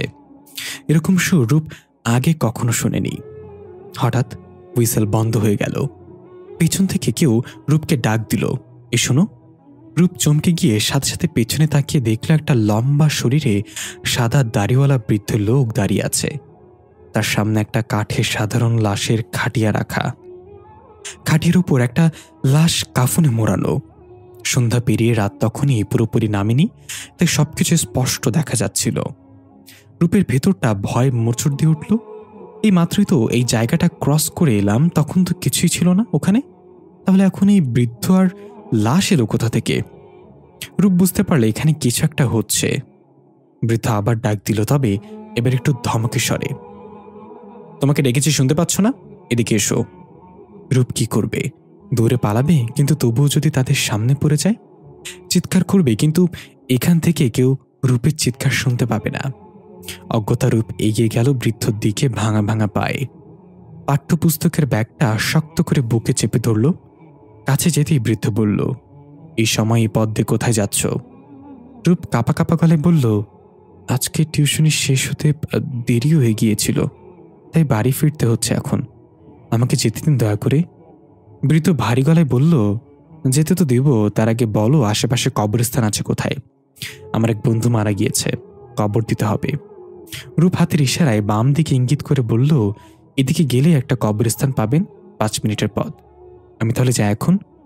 এই বলে রূপ হাঁটা দিতে নিলে খপ করে বৃদ্ধ রূপের হাত ধরে ফেলল আর বলল, তুমি আমার সাথে চলো, কবরস্থান দেখিয়ে দিবে আমাকে। রূপ কান্না করে দিল আর ভয় কাকুতি মিনতি করতে লাগলো আর বলল, আমাকে যেতে দিন, আমি যাব না আপনার সাথে, ছেড়ে দিন আমাকে, হাতে ব্যথা পাচ্ছি। বৃদ্ধ অদ্ভুতভাবে হাসতে লাগলো। রূপ অনুভব করল বৃদ্ধের হাতের চাপ ধীরে ধীরে জোরালো হচ্ছে। ব্যথায় কুকড়ে উঠল রূপ। চিৎকার করার চেষ্টা করেও চেয়েও পারল না। হঠাৎ রূপ দেখতে পেল সামনে থাকা লাশটা কাফনের মাঝেই নড়ে উঠল হালকা। এটা দেখে এবার রূপ ঠান্ডা হয়ে গেল। ধাপ করে লাশটা উঠে বসে পড়ল রূপের চোখের সামনেই। রূপ আর সহ্য করতে পারল না। তারপর কি হয়েছে রূপের মনে নেই। জ্ঞান হারিয়ে সেখানেই পড়ে গেল। যখন জ্ঞান ফিরল তখন রূপ বিছানায় শুয়ে আছে, মা বাবা পাশে বসে আছে। রূপের শরীরে প্রচণ্ড জ্বর। প্রতিবেশী একজন ওই পথ দিয়েই ফেরার সময় রূপকে সেখানে পড়ে থাকতে দেখে আর সে বাসায় নিয়ে আসে। হুঁশ আসার পর রূপ সবকিছু মা বাবাকে খুলে বলল যা যা হয়েছে। রূপের বাবা গিয়ে মসজিদের ইমাম সাহেবকে নিয়ে আসলো। ইমাম সাহেব বলল, সন্ধ্যাবেলায় কিছু বদজিন মানুষের চলাফেরার পথ ব্যবহার করে মানুষকে বিরক্ত করার জন্য। তেমনই কেউ হয়তো রূপকে ভয় দেখিয়েছে। এই বলে ইমাম সাহেব পানি পড়া দিয়ে ঝাড়ফুঁক করে চলে গেল। 2 দিন ভালোই ছিল সবকিছু। তৃতীয় দিন থেকেই শুরু হলো রূপের সাথে অস্বাভাবিক কিছু। যেমন রাতে ঘুমের মাঝে হেঁটে বাড়ি থেকে অনেক দূরে চলে যায়, অথচ ঘরের দরজার ভেতর থেকে বন্ধ থাকতো। তাহলে রূপ ঘর থেকে বের হতো কিভাবে? সেটা ছিল অজানা। একজন সাধারণ মানুষ যতটা খায় তার 3 গুণ বেশি পরিমাণ খাওয়া শুরু করে রূপ। মোটা মোটা বড় গাছের ডগায় উঠে যায় বানরের মতো লাফিয়ে লাফিয়ে। কিন্তু সজ্ঞানে ফিরে আসলে রূপের সবকিছুই মনে থাকতো না। আমজাদ মুন্সি রূপের বাবা মায়ের কাছে সবকিছু শুনে একটু ভেবে বলল, আমাকে আসন করার জন্য একটা ঘর দেখিয়ে দিন, যেই ঘরে কোনো প্রাণীর ছবি নেই। রূপের বাবা আমজাদ মুন্সিকে নিয়ে একটা টিনের ঘরে গেল। সেখানে আমজাদ মুন্সি তার প্রয়োজনীয় সরঞ্জাম বিছিয়ে আসনে বসে গেল। ডেকে পাঠালো তার জিন বন্ধু জুলফিকারকে। কিছুক্ষণ বাদে জুলফিকারের আগমন ঘটলে আমজাদ মুন্সি তাকে সব ঘটনা খুলে বলল। সব শুনে জুলফিকারের এক বাক্যে বলল, আমজাদ, এটা ছেড়ে দে, এই জিনকে হারানো যাবে না। আমজাদ মুন্সি জুলফিকারের কণ্ঠে ভয় লক্ষ্য করলেই প্রথম। জুলফিকার এর আগে কখনো এমন করে মানা করেনি কিছু। আমজাদ মুন্সি বলল, কে এই জিন? এভাবে কিভাবে ছেড়ে দিতে পারি আমরা? মেয়েটাকে খুব কষ্ট দিচ্ছে সে। যেভাবেই হোক মেয়েটাকে তার কবল থেকে বাঁচাতে হবে জুলফিকার। জুলফিকার কর্কশ গলায় বলল, বলেছি না হবে না এটা, কারণ ওই জিন আর কেউ না, বরং আল হিলান গোষ্ঠীর রাজকুমার হানজালা। আমজাদ মুন্সি অবাক হয়ে বলল, তুইও তো আল হিলান গোষ্ঠীর জিন, তাই না? জুলফিকার বলল, হ্যাঁ, আর এই জন্যই এই মামলায় আমি তোকে কোনো সাহায্য করতে পারবো না। আমি রাজকুমার হানজালার সাথে বিতর্কে জড়াতে পারবো না। তাহলে রাজা আমাকে ছাড়বে না। আমজাদ মুন্সি কিছুক্ষণ চিন্তা করার পর বলল, ঠিক আছে, তাহলে এটা আমি একাই করব। এই মামলায় তোর কোনো সাহায্য লাগবে না আমার, তুই নিজেকে নিরাপদে রাখ। জুলফিকার বলল, পাগল হইস না আমজাদ, রাজকুমার মানে বুঝোস তো, সাধারণ জিন থেকেও কয়েক গুণ বেশি শক্তিশালী, তুই মারা পড়বি। আমজাদ মুন্সি বলল, এই পথে আসার আগে শপথ করে এসেছি মানুষের উপকারে নিজের জীবন চলে গেলেও পিছপা হব না। এই মেয়েটার জায়গায় যদি তোর মেয়ে থাকতো তাহলে কি এটাই বলতি? আমি যাচ্ছি তোর রাজকুমার হানজালার সাথে কথা বলতে, যদি স্বেচ্ছায় সেরে না যায় তাহলে অন্য ব্যবস্থা করব। দৃশ্য ফিরে এলো বর্তমানে। পরদিন সকালে তোফা উঠে বাড়ির সামনের ফুলবাগানে পানি দিচ্ছে, মুখে টুথব্রাশ আর চুলগুলো এলোমেলো। হঠাৎ দেখতে পেল ইফাত পুকুর পাড়ে বসে কি যেন করছে। পানির পাইপটা রেখে তোফা এগিয়ে গেল সেদিকে। পেছন থেকে গিয়ে দেখল ইফাত বসে আছে, সামনে একটা ছোট মাছ লাফাচ্ছে। এটা দেখে ইফাত হাসছে। তোফা বলে উঠল, কিরে, সকাল সকাল এখানে বসে কি করছিস? টয়লেটে জায়গা নেই নাকি? ইফাত তোফার দিকে তাকিয়ে হাসতে হাসতে বলল, নিজের মানবতার ফেরিওয়ালা মনে হইতেছে জানোস। তোফা বলল, ও মা, তাই নাকি? তা কি এমন মহৎ কাজ সম্পন্ন করেছিস তুই? ইফাত বলল, দেখ না, আমি পুকুর পাড়ে আইসি দেখা এই মাছটা পানিতে ডুববা মইরা যাইতেছিল, আমি তাড়াতাড়ি ধরে উপরে উঠাই দিলাম, এখন দেখ কেমনে খুশিতে লাফাইতেছে। তোফা নিজের কপালে নিজে থাপ্পড় মেরে বলল, হাই রে হাদারাম, আল্লাহ যখন সবার মাথায় ব্রেন ইনস্টল করতেছিল তখন তুই কি বাথরুমে গিয়েছিলি? এই বলে তোফা মাছটাকে ধরে পুকুরে ছুঁড়ে মারল। মাছটা সাঁতার কেটে চলে গেল। তোফা বলল, মাছ পানিতে ডুবে না হাদারাম, মাছ পানিতেই শ্বাস নেয়। ইফাত মাথা চুলকে বলল, তাহলে আমরা কেন পানিতে ডুব দিয়া শ্বাস নিতে পারি না? তোফা বলল, কারণ তুই মাছ না, তুই গরু। ইফাত বলল, যা কুত্তি গার্ল, আমি গরু হব কেন? গরু তো 4টা থাকে, আমার তো 2টা। তোফা ভ্রুকুচকে বলল, কি? ইফাত বলল, ঠ্যাং। তোফা বলল, আচ্ছা, কিন্তু কুত্তি গার্লটা আবার কি? এটা কে শিখেছে তোকে? ইফাত একটু মুচকে এসে বলল, আমার এক বন্ধুর মোবাইলে দেখেছে অয়র গার্লফ্রেন্ডের কুত্তি গাল কয়। তোফা দাঁত কটমট করে বলল, হাদারামের ঢেকিরে, ওটা কুত্তি গার্ল না, ওটা কিউট গার্ল হবে, তোর জাদুঘরেও রাখবে না কেউ। ইফাত বলল, আরে একটা কইলেই হয়। হন, একটা জরুরি কথা, আজকে আমার একটা চাকরির ইন্টারভিউ আছে, তুই যাবি আমার লগে? তোফা বলল, অবশ্যই যাব, তোর একরা ছাড়লে তো পরে চিড়াখানায় গাড়ু এসে তোকে তুলে নিয়ে যাবে। বাই দ্য ওয়ে, চাকরির ইন্টারভিউ দিতে যাবি? ইফাত বলল, বড় সড়ো কিচ্ছু না, প্রাণী সম্পদ অধিদপ্তরের জুনিয়র অ্যাসিস্ট্যান্ট পদে। তোফা একটু হেসে পিছে যেতে বলল, মানে বিড়ালের হাগু করলে বিড়ালের বদলে তুই বালুতে ঢেকে দিবে হাগু, এটি তো চাকরি। এই বলে হাসতে হাসতে দৌড় দিল তোফা। ইফাত রেগে তোফার পিছু দৌড়াতে দৌড়াতে বলতে লাগলো, খারা তুই, হালার পর হালা, সবসময় আমার লগে প্যাচাস, একটা সিরিয়াস মোমেন্টও ফাইজলামো করস। বারান্দায় বসে মধিয়ার বানু পান চিবুতে চিবুতে মুচকে এসে বলল, এই 2টার বাচ্চামো কবে শেষ হইব আল্লাহ মাবুদ জানে। ইফাতের বাপ, তুমি বাইসা থাকলে দেখতা ওরা যে সারাদিন কি করে। এর থেকে আমরা বুঝতে পারি ইফাতের বাবা মানে আমজাদ মুন্সি মারা গিয়েছে। দৃশ্য পরিবর্তন। সারা সকালে ঘুম থেকে উঠল খুব স্বাভাবিকভাবেই। রাতে অস্বাভাবিক কিছুই তার মাঝে পরিলক্ষিত হচ্ছে না। রুম থেকে বাইরে এসে সারা ওয়াশরুমে যাচ্ছিল ফ্রেশ হওয়ার জন্য। সোফায় চিন্তিত চেহারায় বসেছিল সারার মা আর জাকারিয়া। সারাকে তার রুমের থেকে বের হতে দেখে অবাক এবং ভয় চোখে তাকালো দুজন। সারা বিষয়টা লক্ষ্য করে বলল, এভাবে তাকিয়ে আছো কেন তোমরা? মনে হচ্ছে কয়েক বছর পর দেখছো আমাকে। সারার মা বলল, তুই ঠিক আছিস? সারা নিজের শরীরের দিকে একবার তাকিয়ে বলল, ঠিক থাকবো না কেন? এমন অদ্ভুত প্রশ্ন কেন করছো, কি হয়েছে?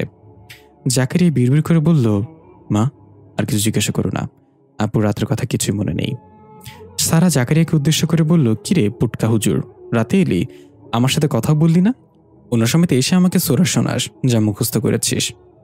জাকারিয়া বিড়বিড় করে বলল, সবই দিছি আমি, তুই ভুলে গেছিস, রাতে তো রাক্ষসী হয়ে গেছিলি, মনে থাকবে কেমনে? সারা বলল, কি বিড়বিড় করছিস, যা বলো জোরে বল। জাকারিয়া বলল, আপু আমাদের বড় হুজুরের বাসায় যাব, তোকেও সাথে নিয়ে যেতে বলেছে, হুজুর নাকি তোকে দেখতে চায়। স্যার একটু লজ্জা পেয়ে বলল, ধুর যা, সবসময় শুনছি বেডারা দেখতে আসে, বেডি গো, আমি বেডি হয়ে কেন দেখতে যাবো তারে? তোর হুজুরে বলিস ময় মুরব্বি নিয়ে আমারে দেখতে আসতে। জাকারিয়া হা করে তার মায়ের দিকে তাকিয়ে বলল, তোমরা মায়া কি বলে এইগুলো? মাথা ঠিক আছে ওর? এ আপু, তোকে দেখতে চাইছে মানে এমনি দাওয়াত দিয়েছে আমাদের, কি সব বলছিস পাগলের মতো? সারা মন খারাপ করে মুখ বাঁকা করে বলল, ও এই কথা, আমি তো ভাবলাম বিয়ের জন্য দেখবে। কি আর করার, তাহলে আমি ফ্রেশ হয়ে আসি, তারপর যাওয়া যাক। এই বলে সারা চলে গেল ফ্রেশ হতে। সারার মা বলল, লজ্জা শরমের মাথা খাইছে মাইয়াটা, আমার সামনে কি সব বিয়া শাদির কথা বলে গেল।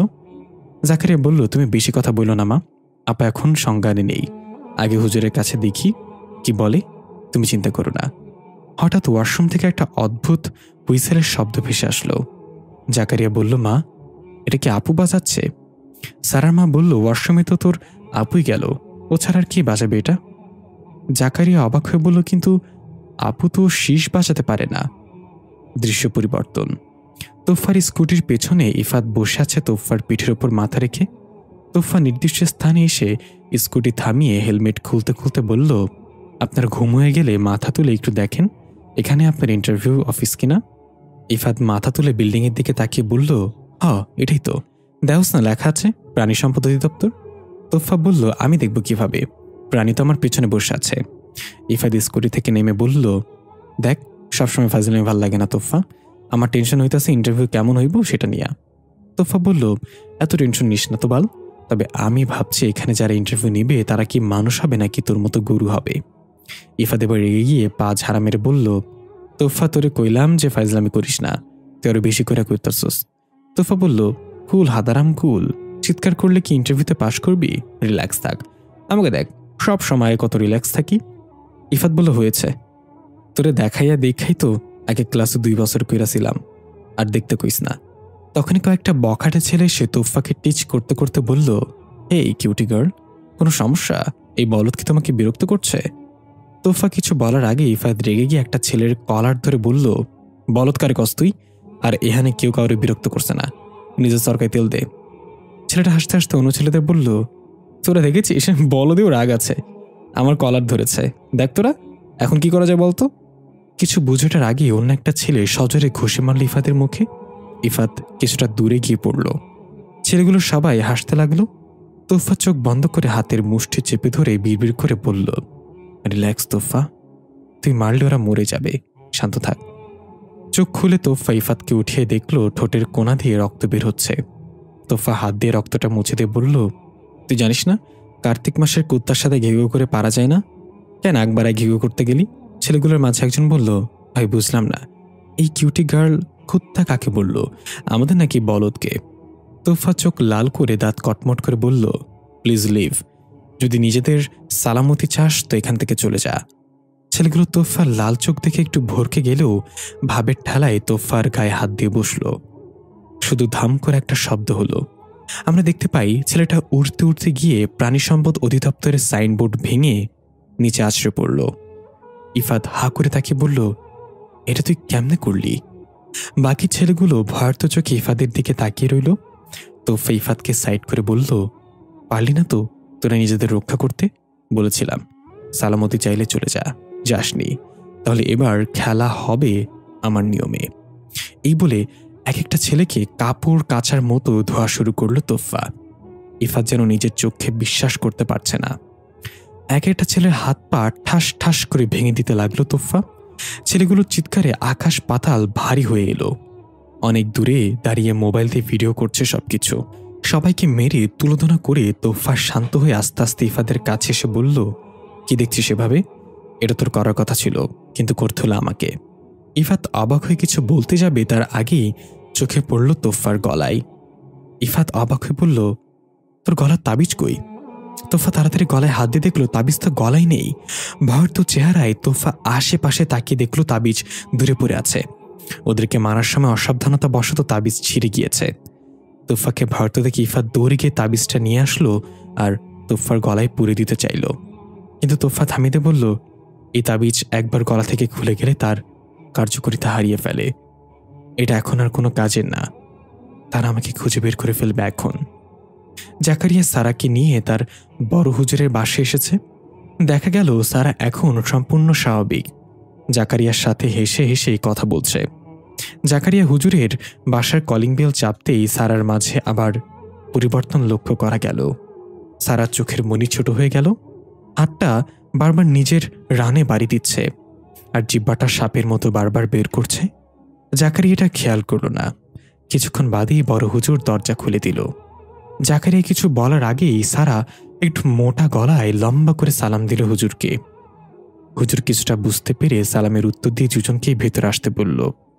জাকারিয়া হুজুরকে কিছু বলতে নিলে হুজুর থামিয়ে বলল, আমাকে আগে বুঝতে দে। এ বলে সারার সামনে গিয়ে একটা দোয়া পরে ফু দিল। কি তুই?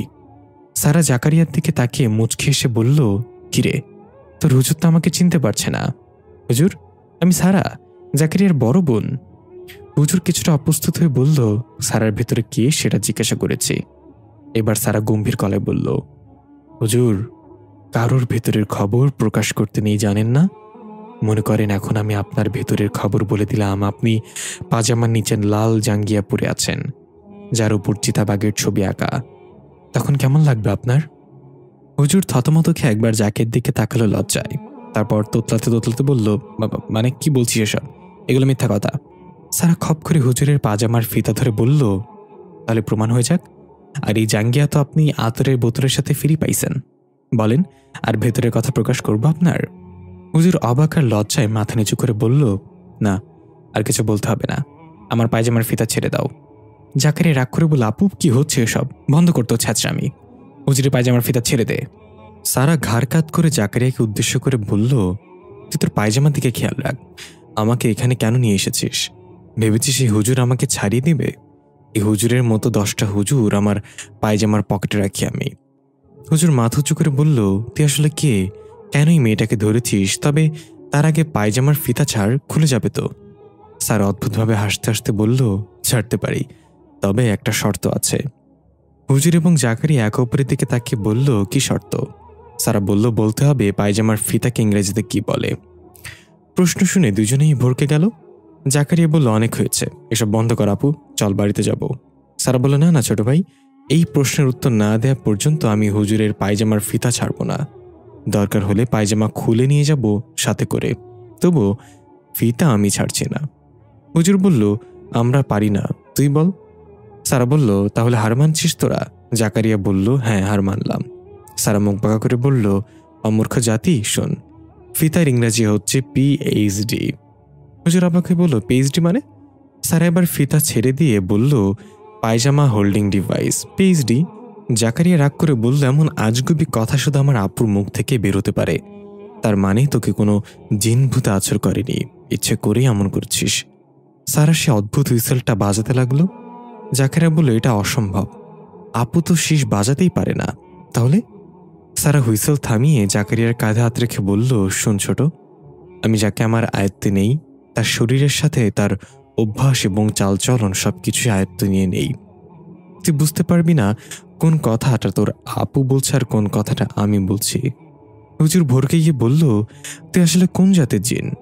সারা বলল, আমি আল হিলান গোষ্ঠীর জিন, রাজকুমার হানজালার একনিষ্ঠ ভক্ত। একটা কাজে আমাকে পৃথিবীতে পাঠানো হয়েছে, কাজ শেষ হলে আমি নিজেই এই মেয়েকে ছেড়ে চলে যাব। তাই দয়া করে আমাকে অযথা তার থেকে আলাদা করার চেষ্টা করো না কেউ। এতে করে মেয়েটার জীবন বিপদে পড়বে, কারণ আমি কারোর শরীরে প্রবেশ করি তার অনুমতি নিয়ে, আবার ছেড়েও যাই তার অনুমতি নিয়ে। জাকারিয়া বলল, আপু তোমাকে কবে এবং কিভাবে অনুমতি দিয়েছে তার শরীরে প্রবেশ করার জন্য? সারা বলল, প্রথমে তো দেয়নি, তারপর যখন বাসায় গিয়ে দরজায় নক করলাম তখন দরজা খুলে দিয়েছে আমার জন্য, আর সেটাই ছিল আমার জন্য অনুমতি। আমি ওর শরীর নিজের আয়ত্তে নিয়ে নিয়েছি, কাজ শেষ না হওয়া পর্যন্ত আমি থাকব। তখনই হঠাৎ সারার পুরো শরীরে একটা ঝটকা লাগলো, বিদ্যুতের শক খেলো, মানুষের মতো কেঁপে উঠল পুরো শরীর। সারা চোখ বন্ধ করলো, অস্পষ্টভাবে চোখ ভেসে উঠল চোখের সামনে একটি স্কুটি, একটা মেয়ে আর একটা ছেলে।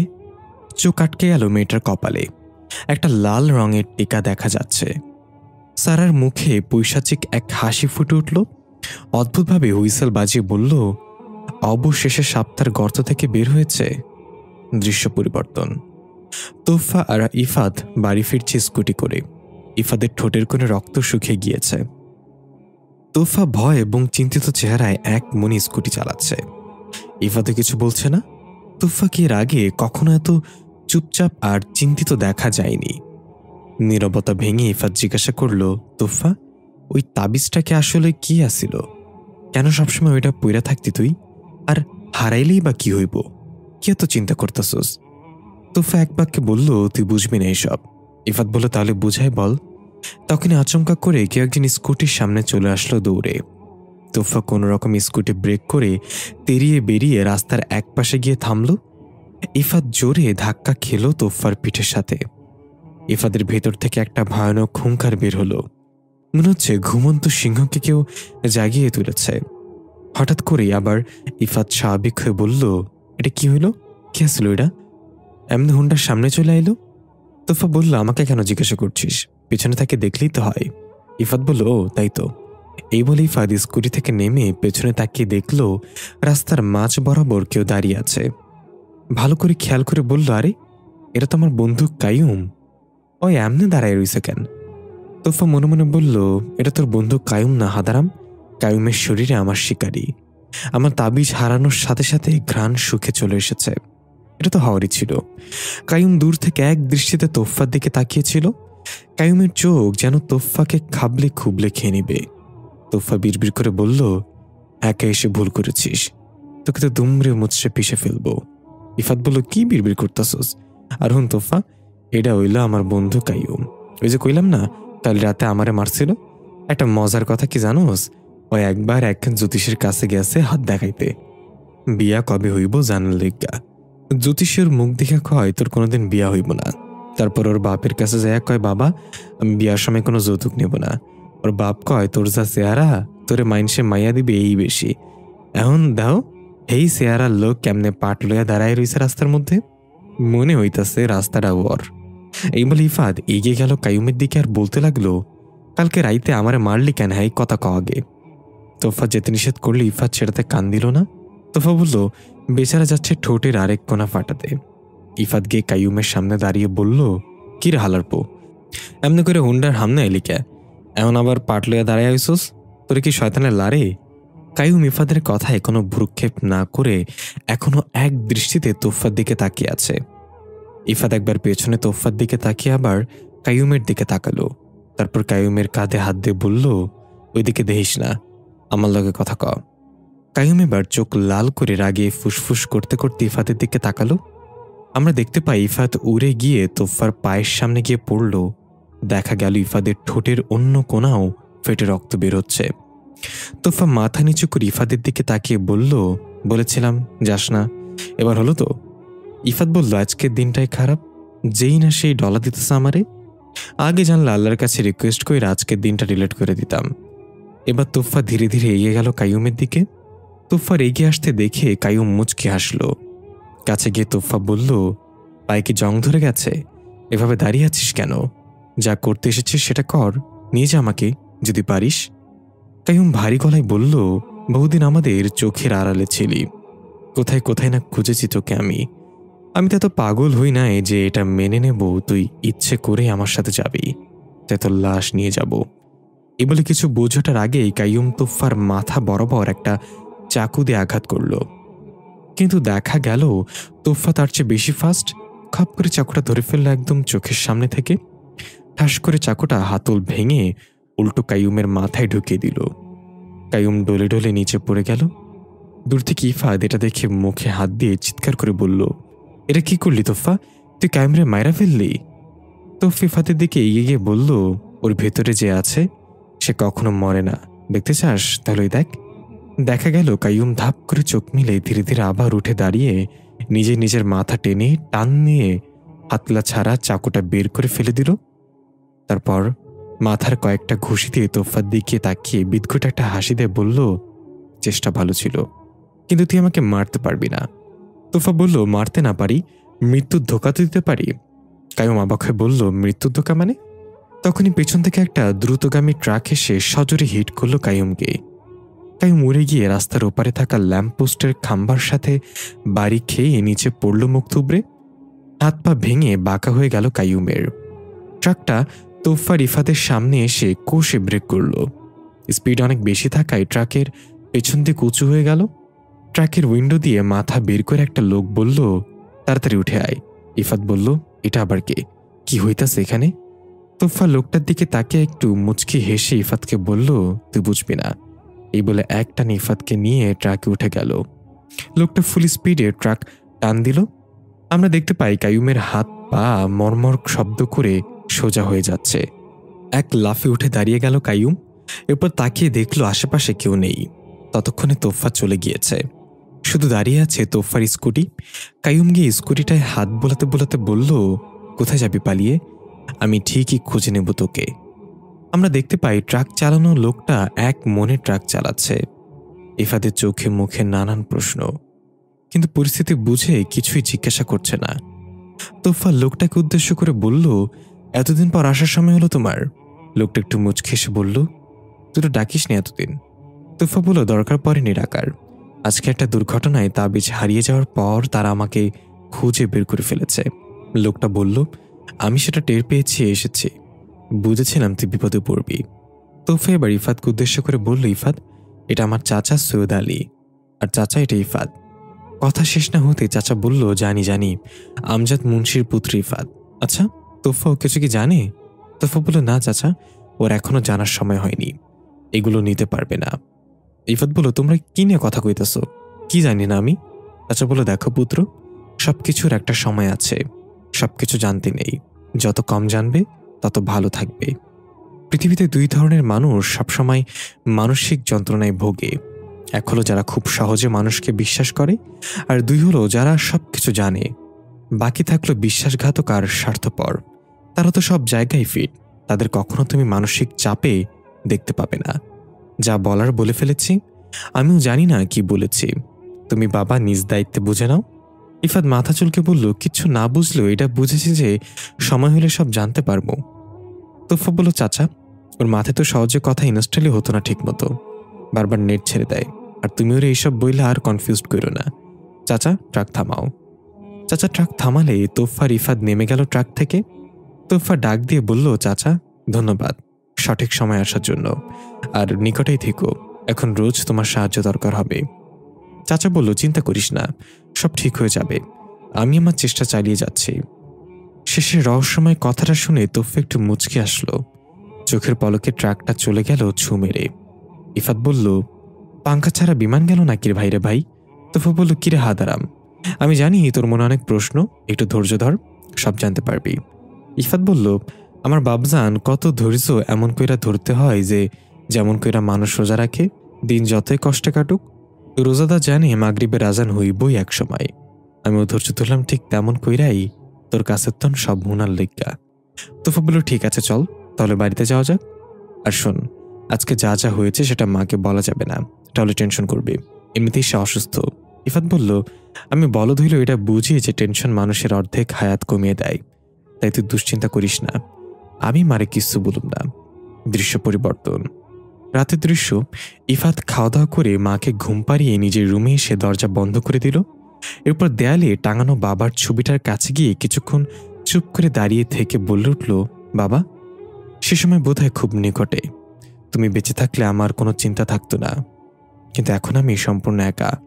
আমি জানি না এই পরিস্থিতি কিভাবে সামাল দিব, কবে নিজেকে প্রকাশ করব। আমরা দেখতে পাই এটা এক অন্য ইফাদ। তার কথায় কোনো আঞ্চলিকতার ভাষার কোনো ছোঁয়াই নেই। হঠাৎ শোনা গেল মেইন দরজায় কলিং বেলের আওয়াজ। ইফাদ নিজেকে আবার আগের মতো করে বলল, এই রাইতের বেলা আবার কে আইলো? তখনই শোনা গেল তোফা দরজা খুলে দিয়েছে এবং হাসি মুখে বলছে, আরে সারা, তুমি এত রাতে কি মনে করে? দৃশ্য কয়েক বছর আগের। আমজাদ মুন্সি যখন নিজের প্রতিজ্ঞায় দৃঢ়, সেই রূপ নামের মেয়েটাকে সাহায্য করবেই, এর জন্য যদি জীবন দিতে হয় পিছপা হবে না। জুলফিকার অনেক বুঝিয়েও কোনো কুল কিনারা করতে পারল না। এক পর্যায়ে জুলফিকার রেগে চলে গেল। আমজাদ মুন্সি সিদ্ধান্ত নিল এই কাজটা সে জুলফিকারের সাহায্য ব্যতীতই করবে। তাই রূপের বাবাকে বলল, এমন একটা খেজুর গাছের 3টা ডগা কেটে নিয়ে আসুন যেই খেজুর গাছ থেকে এখনো কেউ রস বের করেনি, আর 3 ধরনের গাছ থেকে 3টা কাটা ভেঙে নিয়ে আসুন। রূপের বাবা আমজাদ মুন্সির কথা অনুযায়ী খেজুর গাছের ডগার 3 ধরনের গাছ কেটে নিয়ে আসলো। আমজাদ মুন্সি সেগুলো নিয়ে খেজুর গাছের 3টা ডগা ঘরের মেঝেতে ত্রিভুজ আকৃতিতে রাখলেন। এরপর বলা হলো রূপকে নিয়ে আসতে এবং এই ত্রিভুজের ভেতর বসিয়ে দিতে। দেখা গেল রূপ কিছুতেই ত্রিভুজের ভেতর যেতে চাচ্ছে না। কয়েকজন মিলেও রূপকে টেনে সেখানে আনতে পারছে না। অনেক কষ্টে টেনে হিচড়ে রূপকে ত্রিভুজের মাঝে বসানো হলো। রূপ মুখ দিয়ে গড়গড় শব্দ করছিল আর আমজাদ মুন্সিকে বিভিন্ন ভাষায় গালাগালি দিচ্ছিল। আমজাদ মুন্সির সামনে বসে তার মন্ত্রতন্ত্র পড়ছে। তিন গাছের তিনটা কাঁটা একে একে রূপের দুই হাতে এবং কপালে গেঁথে দিল। রূপ চিৎকার করে উঠল, ত্রিভুজ থেকে বের হতে যেতে চাইল, কিন্তু আমজাদ মুন্সির মন্ত্রের চালে আটকা পড়ল বারবার। আমজাদ মুন্সি এক পর্যায়ে তার হাতের তুজবিটা রূপের মাথায় চেপে ধরল। কিছুক্ষণ ছটফট করে রূপ একদম শান্ত হয়ে গেল। রূপ আশেপাশে তাকিয়ে এত মানুষ দেখে ভয়ে ভয়ে বলতে লাগলো, এত মানুষ কেন বাবা? আমার কি হয়েছে? তোমরা এভাবে দাঁড়িয়ে আছো কেন সবাই? এই লোকটা কি আমার সামনে? সবাই ভাবলো জিন হয়তো রূপকে ছেড়ে দিয়েছে, তাই সবাই একটা স্বস্তির নিঃশ্বাস নিল। কিন্তু আমজাদ মুন্সি হঠাৎ বলে উঠল রূপকে উদ্দেশ্য করে, আমি জানি তুমি এখনো ওর মাঝে আছো রাজকুমার হানজালা। দেখা গেল রূপ নিচের দিকে মাথা দিয়ে খিলখিল করে হাসতে লাগলো। এরপর একদম পুরুষ কণ্ঠে বলল, আমজাদ মুন্সি, তুই জানিস না তোর পোলা কার সাথে পড়েছে এবার? আফসোস জুলফিকার তোকে এত বোঝালো তুই বুঝলি না। আসলে মানুষ বলতেই যেতি, তারা সেটাই হাসিল করতে চায় যা তাদের নাগালের বাইরে। আমজাদ মুন্সি বলল, কেন বশ করে রেখেছ এই মেয়েটাকে? তোমার উদ্দেশ্য কি? রূপ আবারও ভারী গলায় বলল, উদ্দেশ্য তো ছিল পৃথিবীতে এসে কয়েকদিন ঘোরাফেরা করে আবার চলে যাব, কিন্তু ওই দিন সন্ধ্যার সময় মেয়েটাকে একা পেয়ে আর লোভ সামলাতে পারলাম না, তাই চিন্তা করেছি ওকে আমার সাথে করে নিয়ে যাব। আমজাদ মুন্সি একটু হাসল। রূপ ঝাঁঝালো কণ্ঠে বলল, আমি কি তোর সাথে ইয়ার্কি করছি? তুই হাসছিস কেন নগণ্য মানুষ্যজাত? আমজাদ মুন্সি বলল, আল হিলান গোষ্ঠীর রাজকুমার এই সামান্য কারণে কোনো মানুষকে বশ করবে, সেটা যদি স্বয়ং আমিও আমাকে বলতাম তাও বিশ্বাস করতাম না। তোর আসল উদ্দেশ্য অন্য কিছু আমি জানি, সেটা বল কি? এবার রূপ হালকা হেসে বলল, মানতে হবে তোকে, সত্যি আমি অন্য এক উদ্দেশ্যে পৃথিবীতে এসেছি, তবে তোকে সেটা বলবো না। হিম্মত থাকলে এই মেয়ের শরীর থেকে আমাকে বের করে দেখা। দৃশ্য পরিবর্তন। আমরা দেখতে পাই ছোট্ট তোফা তার মায়ের সাথে বাগানে ফুল কুড়াচ্ছে। দুজনের হাতেই বেশ বাঁশের তৈরি ছুরি। তোফা ফুল কুড়াতে কুড়াতে বলল, আচ্ছা মা, এখানে সবাই তোমাকে আলাদা নজরে দেখে কেন? তুমি কি এই রাজ্যের মেয়ে না? তোফার মা থমকে গিয়ে বলল, হঠাৎ এমন কথা কেন জিজ্ঞাসা করছো তোফা? তোফা বলল, আমার খেলার সাথীরা বলেছে তুমি নাকি পুরোপুরি জিন না, তোমার মাঝে মানুষের অস্তিত্ব আছে। আমাদের রাজা সার্বিয়া নাকি তোমাকে দয়া দেখিয়ে এই রাজ্যে জায়গা দিয়েছে। তোফার মা এগিয়ে এসে ছোট্ট তোফাকে কোলে নিয়ে একটা জায়গায় বসে বলল, শোন আমার পরী, তারা সত্যি বলেছে আমি সম্পূর্ণ জিন না, তাই আমি অন্য সব জিনদের চেয়ে বেশি শক্তিশালী। রাজা সার্বি আমাকে দয়া দেখিয়ে এখানে জায়গা দেয়নি, বরং আমি দয়া দেখিয়ে রাজা সার্বিয়ার অনুরোধে এই রাজ্য বেছে নিয়েছি। তখনই পেছন থেকে ভেসে এলো উর্বা। তোফা ঘাড় কাত করে তাকিয়ে দেখল তার বাবা এসেছে, মানে জুলফিকার। দৌড়ে গিয়ে লাফ দিয়ে তোফার বাবার কোলে উঠে গেল। জুলফিকার তোফার দুই গালে দুইটা চুমু দিয়ে নামিয়ে দিল। তোফার মেয়ে এগিয়ে এসে জিজ্ঞাসা করল, স্বামী কি হচ্ছে আপনার? আপনাকে এমন বিষণ্ণ লাগছে কেন? জুলফিকার বলল, উর্বা, আমি দোটানায় ভুগছি। আমি জানি না আমার কি করা উচিত। নিজের একমাত্র বন্ধুকে মৃত্যুর দিকে ঠেলে দিতে পারছি না, আবার রাজার বিরুদ্ধেও যেতে পারছি না। উর্বা তোফাকে ওদিকে গিয়ে খেলতে বলল। তোফা চলে গেলে উর্বা জুলফিকারের হাত ধরে বলল, কি হয়েছে আমাকে বলুন। জুলফিকার রাজকুমার হানজালার কৃতকর্ম সম্পর্কে সবকিছু উর্বাকে বলল। এও বলল, আমজাদ মুন্সি একাই রাজকুমার হানজালার সাথে লড়াই শুরু করেছে, কিন্তু আমি তো জানি সে হানজালার সাথে পেরে উঠবে না। হানজালা তাকে মেরে ফেলবে। আমার হাত পাও বাঁধা। রাজকুমারের বিরুদ্ধে যাওয়া মানে রাজা সার্বিয়ার বিরুদ্ধে যাওয়া। এখন কি করব তুমি বলো? উর্বা কিছুক্ষণ ভেবে তারপর এবার দূরে খেলা করতে থাকা তোফার দিকে তাকিয়ে বলল, আমি জানি আপনার বন্ধুর জন্য প্রাণ পড়ছে, কিন্তু এখানে তো আপনার কিছু করার নেই। তবে এমন বিপদে বন্ধুকে ফেলে আসা আপনার উচিত হয়নি। জুলফিকার বলল, তাহলে আমার কি করা উচিত ছিল? আমি যদি আমজাদকে সাহায্য করতাম তবু নিশ্চিত ছিলাম হানজালার সাথে আমিও পেরে উঠব কিনা। এমনকি সে সুযোগ পেলে আমাকে মেরেও ফেলতে পারত। উর্বা জুলফিকারের মুখ চেপে ধরে বলল, এমন কথা মুখে আনবেন না দয়া করে। আপনার কিছু হলে আমি এই পুরো রাজ্য জ্বালিয়ে ভস্ম করে দিব। জুলফিকার উর্বার হাত সরিয়ে বলল, তুমি আমার মৃত্যুর কথা শুনে এত ভয় পাও কেন? উর্বা চোখ দুটো অশ্রুতে ভিজে উঠল। মনে হচ্ছে পুরনো কোনো স্মৃতি নাড়া দিয়ে উঠেছে উর্বার মনে। উর্বা বলল, আমি জীবনে অনেক কিছু হারিয়েছি স্বামী। প্রথমে মা বাবা, তারপর আমার সবচেয়ে কাছের মানুষগুলো, যাদের সাথে মিশে আছে আমার হাজারো স্মৃতি। এসব কিছুর ঊর্ধ্বে যাকে হারিয়ে ফেলেছি সে হলো আমার রিজভি। ওই শূন্যতা কখনো আমার পূরণ হবার নয় জুলফিকার। কিন্তু যখন আপনি আমার জীবনে আসলেন, আমাকে ভালোবাসলেন, তখন আমি বুঝতে পেরেছি। এটুকু বলে উর্বা চোখের পানি মুছল। জুলফিকার বলল, কি বুঝতে পেরেছ? উর্বা বলল, সামনে নেওয়ার জন্য বিশ্বস্ত একজন থাকলে কেউ ভেঙে পড়ার ভয় করে না। জুলফিকার উর্বার হাতে চুমু খেয়ে বলল, তুমি কি হারিয়েছ আর কি পেয়েছ সেটার হিসাব আমি কখনো চাইব না। শুধু জানি আমি আমৃত্যু তোমার সাথে থাকতে চাই। আমি তখনও তোমারই থাকবো যখন আমি থাকবো না। উর্বা জুলফিকারকে জড়িয়ে ধরে বলল, তাহলে যান, আপনার বন্ধুকে সাহায্য করুন। বিপদে একা ফেলে আসা বন্ধুত্বের পরিচয় নয়, বিপদে পাশে দাঁড়ানোই হলো প্রকৃত বন্ধুত্ব। জুলফিকার অবাক হয়ে বলল, তুমি বলছো আমাকে এটা করা উচিত, কিন্তু আমি রাজকুমারের বিরুদ্ধে কিভাবে যেতে পারি? এতে করে তোমার এবং তোফারও জীবন হুমকির মুখে পড়বে। উর্বা বলল, আমাদের নিয়ে আপনি চিন্তা করবেন না, আমরা নিজেদের রক্ষা করতে জানি। বলতে না বলতেই একটা আগুনের তীর জুলফিকার এবং উর্বার মাঝ দিয়ে ছুঁড় মেরে চলে গেল এবং একটা পাথরকে দ্বিখণ্ডিত করে ফেলল। জুলফিকার আর উর্বা অবাক হয়ে তাকিয়ে দেখল তীরটা চালিয়েছে ছোট্ট তোফা। উর্বা একটা মুচকি হেসে বলল, এখন কি আপনার সন্দেহ আছে আমার নিজেদের রক্ষা করার জন্য প্রস্তুত? জুলফিকার একটু হেসে বলল, তাহলে আমি যেতে পারি আমার বন্ধু আমজাদ মুন্সিকে সাহায্য করতে। দৃশ্য ফিরে এলো বর্তমানে।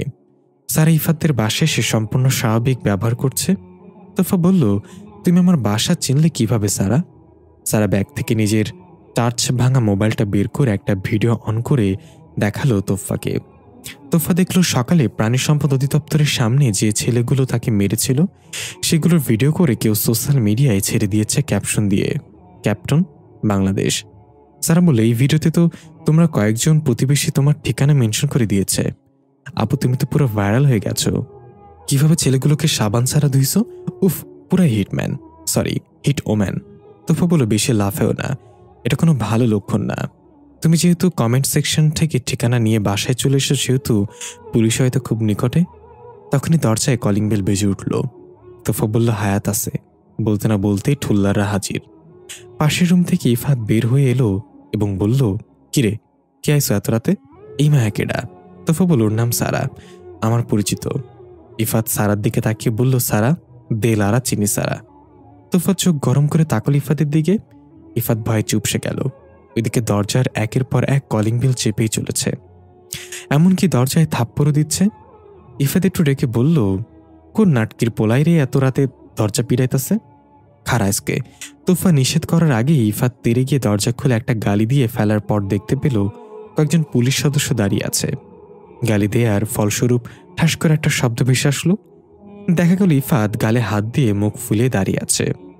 পুলিশ সদস্যরা ভেতরে প্রবেশ করে সোজা তোফার সামনে এলো। তাহলে তুমি সেই ওয়ান্ডার ওম্যান যে এতগুলো ছেলেকে একাই মেরে হাসপাতালে পাঠিয়েছে? স্যার এক্সাইটেড হয়ে বলল, ইয়েস, সে এটাই করেছে। সে চাইলে এখন আপনাদেরও ভরতাপ করে ফেলতে পারে। তোফা বলল, চুপ কর বাচাল। দেখুন, আপনারা যাকে ভাবছেন আমি সে না।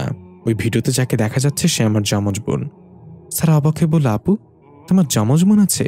ওই আগে তো বলো নাই। তোফা দাঁত কটমট করে বলল, তোর সাথে আমার পরিচয় হয়েছে মাত্র গতকাল। আমার কি আছে না আছে তুই জানবি কেমন করে? সারা মাথা চুলকে বলল, ও তাও ঠিক। ইফাত অবাক হয়ে এগিয়ে এসে বলল, তোফা, তোর আবার যমজ বোন এলো কই থেকে? আমার তো কোনো কষ্ট নেই। তোর বাপ মার তো আরও একটা প্রোডাক্ট আছে। তোফা এবাদের হাতে চিমটি কেটে বলল, তুই আধার ব্যাপারে হয়ে জাহাজের খবর নিতে যাস কেন ভাই? দয়া করে মুখটা একটু বন্ধ রাখ কিছুক্ষণের জন্য। ইফাত বুঝতে পারল তোফা চালাকি করার চেষ্টা করছে পুলিশের সাথে, তাই এক চোখ মেরে তোফাকে বলল, সালায়াজা। পুলিশ রেগে বলল, আপনি চোখ টিপ মারছেন কেন? কি লুকাচ্ছেন আমাদের কাছে? ইফাত জিব্বায় কামড় দিয়ে বলল, উপস, ভুলে চোখ মেরে দিছি, ডান চোখ মারার কথা ছিল। তোফা ধমক দিয়ে ইফাতকে চুপ করে বলল, দেখুন স্যার, আমি যেটা বলেছি সেটাই। আমার যমজ বোন আছে, এটা করেছে সে। আমি সবাই কিছুই জানি না। এক পুলিশ বলল, তাহলে আপনার যমজ বোন কোথায়, তাকে ডেকে দিন। ইফাত মনে মনে বলল, এবার কি করবি? তোর বাপ মাও তো এখানে নেই যে ঠুস করে একটা বই অর্ডার দিবি। তোফা আঙ্গুলের ইশারায় বাইরে দেখে বলল, ওই যে সে পালিয়ে যাচ্ছে। পুলিশ সদস্যরা সাথে সাথে বাইরে তাকালো। সারা এবং ইফাতও ঘাড় বাঁকা করে বাইরে তাকিয়ে দেখল ঠিক তোফার মতো একটা মেয়ে দূরে পালিয়ে যাচ্ছে। পুলিশ সদস্যরা এক সেকেন্ডও দেরি না করে বাড়ি থেকে বের হয়ে গেল তাকে ধরার জন্য। সারা এবং ইফাত অবাক হয়ে তাকে বলল, এটা কিভাবে করলো? সে কে ছিল? তোফা অদ্ভুতভাবে বলল, আই ক্যান মেক ইলিউশন। দৃশ্য পরিবর্তন। রাজা সার্বিয়া তার পরিষদে বসে আছে, চোখ মুখে রাগ আর হিংস্রতা। আমরা দেখতে পাই সেই পাহাড়ের গুহায় বৃদ্ধ সেখানে লাঠিতে ভর দিয়ে প্রবেশ করছে। যে বৃদ্ধ তোফাকে খুঁজতে দুজনকে পাঠিয়েছিল, বৃদ্ধ উপস্থিত হয়ে রাজা সার্বিয়াকে কুর্নিশ করল। রাজা সার্বিয়া কর্কশ গলায় জিজ্ঞাসা করল, তার খোঁজ কি পাওয়া গিয়েছে? বৃদ্ধ কাঁপা কাঁপা গলায় বলল, হ্যাঁ মালিক, তারা আমাকে জানিয়েছে মেয়েটাকে খুঁজে পাওয়া গিয়েছে। খুব শীঘ্রই তাকে আপনার সম্মুখে উপস্থিত করা হবে। রাজা সার্বিয়া এবার একটা ভয়ানক হাসি দিল। মনে হচ্ছে সে এটার জন্য অপেক্ষা করেছিল এতদিন। এরপর বলল, আর উর্বা, তার ব্যাপারে কি খবর আছে? সে কোথায় আছে জানতে পেরেছ? বৃদ্ধ কাশতে কাশতে বলল, তাকে কয়েকবার খুঁজে পাওয়া গিয়েছিল, কিন্তু যারা তাকে খুঁজে পেয়েছে তারাই নিখোঁজ হয়ে গিয়েছে। আপনি তো জানেন উর্বা কি করতে পারে। রাজা দাঁত কটমট করে বলল, হ্যাঁ জানি, আর জানি বলেই ওর মেয়েকে আগে কয়েদ করব, তারপর মেয়ের টানে ও নিজেই আমার কারখানায় ধরা দিবে। দৃশ্য পরিবর্তন। আমরা দেখতে পাই চাদর দিয়ে মুখ ঢাকা এক নারী জঙ্গলের পথ ধরে হাঁটছে আর বারবার আশেপাশে তাকাচ্ছে। দেখে মনে হচ্ছে হয়তো কেউ তাকে অনুসরণ করছে। তার হাঁটার সাথে পায়ের নিচে চাপা পড়া পাতাগুলোতে খচখচ শব্দ হচ্ছে। একটু দূরে গিয়ে সে থমকে দাঁড়িয়ে পড়ল। চোখের মণিগুলো 360 ডিগ্রি ঘুরিয়ে চারপাশ পর্যবেক্ষণ করে ধীর গলায় বলে উঠল, লুকোচুরি বন্ধ করে সামনে এসো। কিন্তু কোনো সারা শব্দ পাওয়া গেল না। এরপর সে উচ্চস্বরে বলল, আর একবার বলবো শুধু, তারপর যদি কেউ আমার চলার পথে বাধা সৃষ্টি করে তাহলে পিষে ফেলবো মাটির সাথে। দেখা গেল কয়েকটা মোটা মোটা গাছ ভেদ করে ছায়ামূর্তির মতো অবয়ব বের হয়ে আসলো কয়েকটা। এবার সে নিজের চাদর সরিয়ে দিল মুখ থেকে। আমরা দেখতে পাই এটা উর্বা। উর্বা জিজ্ঞাসা করল, এমন করে তো রাজা সার্বিয়া সব সৈন্য একে একে আমার হাতে মারা পড়বে। একটা সুযোগ দিই তোদের, ফিরে যা। একটা অবয়ব বলে উঠল, আমরা আপনাকে সাথে নিয়ে ফিরে যাব। উর্বা একটা দীর্ঘশ্বাস ছেড়ে বলল, শুধরাবে না কখনো। ঠিক আছে, আয়, এটাও শেষ করি। এই বলে অবয়বগুলো উর্বার উপর আক্রমণ করলে উর্বা চোখের পলকেই এক একজনকে দুমড়ে মুচড়ে ফেলল। মনে হচ্ছিল যেন কাচের মতো তারা টুকরো টুকরো হয়ে যাচ্ছে। তাদের চিৎকার করার সময়ও দিল না উর্বা। সবশেষে একজনকে গলা চেপে ধরে এক হাত উঁচু করে বলল, তোর চেহারা অনেক মায়াবী, আর তুইও বয়স অনেক ছোট। তা তো জানিস না উর্বাকে, তোকে ছেড়ে দিলাম। এখন গিয়ে সবার আগে তোর বাবা মাকে জিজ্ঞাসা করবি উর্বা সম্পর্কে, উর্বা কি করতে পারে, মনে থাকবে? অবয়বটা মাথা নাড়িয়ে ভয় ভয় চোখে বলল, হ্যাঁ হ্যাঁ, মনে থাকবে। উর্বা তাকে ছুঁড়ে ফেলে দিল। সে এক নিমিষেই সেখান থেকে অদৃশ্য হয়ে গেল। এরপর উর্বা আবার চাদর দিয়ে মুখ ঢেকে বলল, জানি না কতদিন পর্যন্ত এভাবে পালিয়ে বেড়াতে হবে, তবে এটা জানি রাজা সার্বিয়া যতদিন আছে ততদিন এভাবেই থাকতে হবে। না জানি জুলফিকার আর তোফা কোথায় আছে, কেমন আছে। দৃশ্য পরিবর্তন। তোফা তার নিজের রুমে ঘুমাচ্ছে, ইফাতও তার নিজের রুমে নাক ডেকে চিৎপাটাং হয়ে শুয়ে আছে। এদিকে সারা আস্তে আস্তে দরজা খুলে বাইরে বের হলো। সারার চোখগুলো লাল টকটকে। চোখের ভাবভঙ্গি দেখে বোঝা যাচ্ছে সারার মাঝে অন্য কেউ আছে। বাড়ি থেকে বের হয়ে ফুল বাগানে গিয়ে চোখ ঘুরে ঘুরে কি যেন খুঁজছে, আর রাগে গড়গড় করে বলছে, কোথায় কোথায় লুকিয়েছে সে তাকে। হঠাৎ পেছন থেকে তোফার কণ্ঠ, কি করছো তুমি? তোফা জানালা দিয়ে দেখতে পেল সারা ফুলবাগানে কিছু একটা খুঁজছে। সাথে সাথে বাইরে গিয়ে সারার পেছনে দাঁড়িয়ে বলল, কি করছো তুমি? সারা চমকে গিয়ে পেছনে না তাকিয়ে মনে মনে বলল, এই মেয়ের চোখে কি ঘুম দেয়নি উপরালা? সারাকে চুপ থাকতে দেখে তোফা আবার জিজ্ঞাসা করল, আমি কিছু জিজ্ঞাসা করেছি তোমাকে। সারা এবার তোফার দিকে ঘুরে বলল, শুনতে পেয়েছি, কিন্তু কি খুঁজছি সেটা তোমাকে বলা যাবে না। তোফা বলল, এই কথাটা তোমার মুখ থেকে বের হওয়ার কথা না। ভেতর কি আছো, বের হয়ে এসো। হঠাৎ সারার চোখগুলো সম্পূর্ণ কালো মণিবিহীন হয়ে গেল। ঠোঁটগুলো কালো হয়ে ফেটে গেল। হাতের নখ বড় হয়ে সুচালো আকার ধারণ করল। তোফা এটা দেখে হাততালি দিয়ে বলল, তাহলে এই ছিল তোর মনে? এই মেয়েটাকেও নিজের বশে নিয়ে নিয়েছিস? সারা মোটা গলায় বলল, আমার দায়িত্ব পালন করার জন্য আমি এই মেয়ের মতো 10 জনকেও বশ করতে পারি। আমার কাজে বাধা দিস না, আমাকে আমার কাজ করতে দে। তোফা একটা অবাক হয়ে বলল, তোর কাজ মানে? আমার জানা মতো তোরা আমাকে নিয়ে যাওয়ার জন্য এসেছিস, তাহলে হাই নে, ধরে নিচ আমাকে। সারা হালকা হেসে আবারও মোটা গলায় বলল, না না তোফা, একটু ভিন্নতা আছে। আমরা দুজন পৃথিবীতে এসেছি ভিন্ন ভিন্ন কারণে। আজকে সকালে যে তোর উপর আক্রমণ করেছিল তার কাজ তোকে নিয়ে যাওয়া, আর আমার কাজ গুরুত্বপূর্ণ একটা জিনিস খুঁজে বের করা যেটা এই বাড়িতে আছে। তোফা বলল, তাহলে এই ব্যাপার। এই বলে তোফা এগিয়ে গিয়ে সারার কাঁধে হাত রেখে বলল, শোন ভাই, আমি জানি না তুই কি জিনিস খুঁজছিস, আর জানলেও তোকে সেটা নিতে দিতাম না। এখন এই মুহূর্তে আমার সামনে থেকে চলে যা, না হলে তুই নিজেই নিখোঁজ হয়ে যাবি। তারপর তোকে খোঁজ করার জন্য আরেকজন আসবে। সারা হালকা এসে বলল, ধামকি ভালো দিতে পারিস, তবে আমার উপর সেটা কাজ করবে না। এই বলে কিছু বুঝে ওঠার আগেই সারা বিদ্যুৎ গতিতে একটা ফুল গাছের চারা টপ সহ উঠিয়ে সে দিয়ে সজোরে বাড়ি দিল তোফাকে। তোফা কিছুটা দূরে গিয়ে আশ্রে পড়ল। সারা হাসতে হাসতে বলল, মানুষের মধ্যে থাকতে থাকতে তুই অনেক দুর্বল হয়ে গিয়েছিস তোফা। আমার সাথে লড়তে হলে আরো শক্তি বাড়াতে হবে তোর।